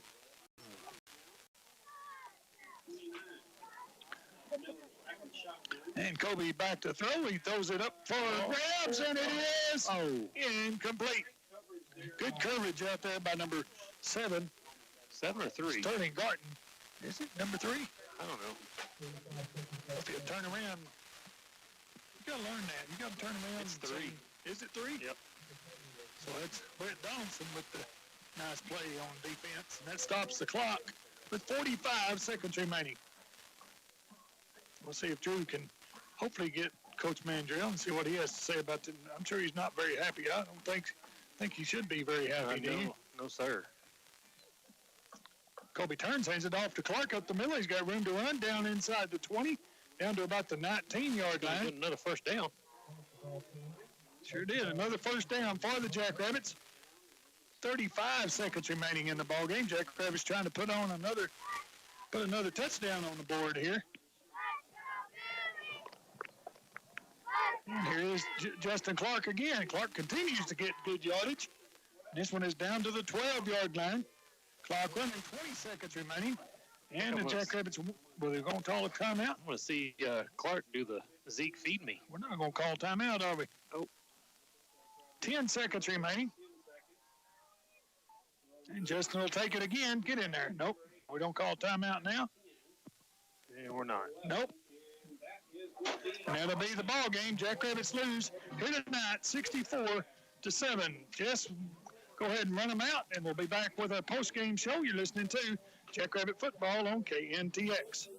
Lone Star Backhoe and Septic specializes in new septic systems and septic cleanout, which is recommended every 3 years. They can also repair your septic system. In addition, they build new roads, house pads and ponds, barns, clear brush, and install storm shelters. For a free estimate, call 940-841-1736. Serving the Montague, Clay, Wise, and Jack County area, Lone Star Backhoe offers competitive pricing and quality work. Whether residential or commercial, call the staff at Lone Star Backhoe to discuss your next project. 940-841-1736. At Legend Bank, we make banking on the go easy. Whether it's mobile banking with your smartphone or online banking with your desktop, we have you covered. You can even pay with your mobile device so you never have to get your debit card out of your wallet. Mobile banking is available for both Apple and Android devices. So skip the trip to the bank and visit our website at legend.bank to learn about all the ways you can bank at your convenience. It's our privilege to serve you. Member FDIC. Wireless carrier charges may apply. Terms and conditions may apply. Accidents happen. No matter when or where they do, you can count on State Farm to be there. See State Farm agent Tim Wynn at 201 West Pecan in Bowie for dependable, affordable protection with the good neighbor service you deserve. With cut-rate car insurance, you don't have an agent to turn to when you need help. With State Farm car insurance, you get an agent you can depend on and insurance company you can trust. No matter when or where an accident occurs, you can count on State Farm for the best combination of service, price, and protection. See State Farm agent Tim Wynn at 201 West Pecan or call 872-2820. Friday Night Lights and Jackrabbit Football, two things that our town lives for and Barron Brothers is proud to be a part of. Season after season, year after year, North Texas farms and families have come to count on Barron Brothers for cattle and horse feed, fertilizer, and even supplies for your pets. Barron Brothers has 5 locations to serve you, with one on Highway 59 South right here in Bowie. Or go check us out at barronbrothers.com. Barron Brothers, serving our communities with quality products and superior service for over 80 years. Twisted Oaks Golf Club, constructed in 1960, is Bowie's hidden gem. Tucked in the Big Oaks on the edge of Amon Carter Lake, the course offers a variety of scoring opportunities in a family-friendly environment. Enjoy a game of golf with your friends. The helpful staff is always ready to assist. Twisted Oaks Golf Club, 676 Country Club Road on Amon Carter Lake. Call 940-872-4000. Visit their Facebook page at Twisted Oaks Golf Club. The Tire Store Service Center is finally coming to Bowie, Texas. They offer more than tires. Go see them for all your vehicle maintenance needs, such as alignments and oil changes. They carry top tire brands such as Toyo. At Tire Store Service Center, they don't sell, they service. That's Tire Store Service Center, 209 East Wise in Bowie. Go by and see their newly remodeled location. For all your tire and service needs, see Tire Store Service Center. What is better? A better job, bigger possibilities, a brighter future? Define it any way you want, but better begins right here at NCTC. With core classes and degree pathways that save you time and money and safer schedules to match your hours, time here is all about better. There's no better time for a better you, so stop waiting around and visit us at 2021.nctc.edu or text 940-251-0701. It's time to wrap up tonight's Jackrabbit football coverage with the postgame show. The postgame show was brought to you by Sweet Boys Diner. We'll send you back to the stadium for the postgame show right after this. I'm on my way over to Sweet Boys Diner. Any time of the day is a good time to eat at Sweet Boys. They have a delicious breakfast special for $4.99, includes coffee, or maybe lunch fits your schedule. Their lunch special includes tea and one of Renee's homemade desserts. Whoa, you know all about Renee's homemade desserts. Chicken fried steak with 2 sides is king on Wednesdays for $7.99. Fish lovers gather for the Friday catfish special. Open Fridays and Saturdays till 8:30. Tea and dessert included with the night menu. Sweet Boys Diner in downtown Bowie. See you there. Hey, welcome back to Jackrabbit Stadium. Jackrabbits fall tonight to the Whitesboro Bearcats, big 64-7.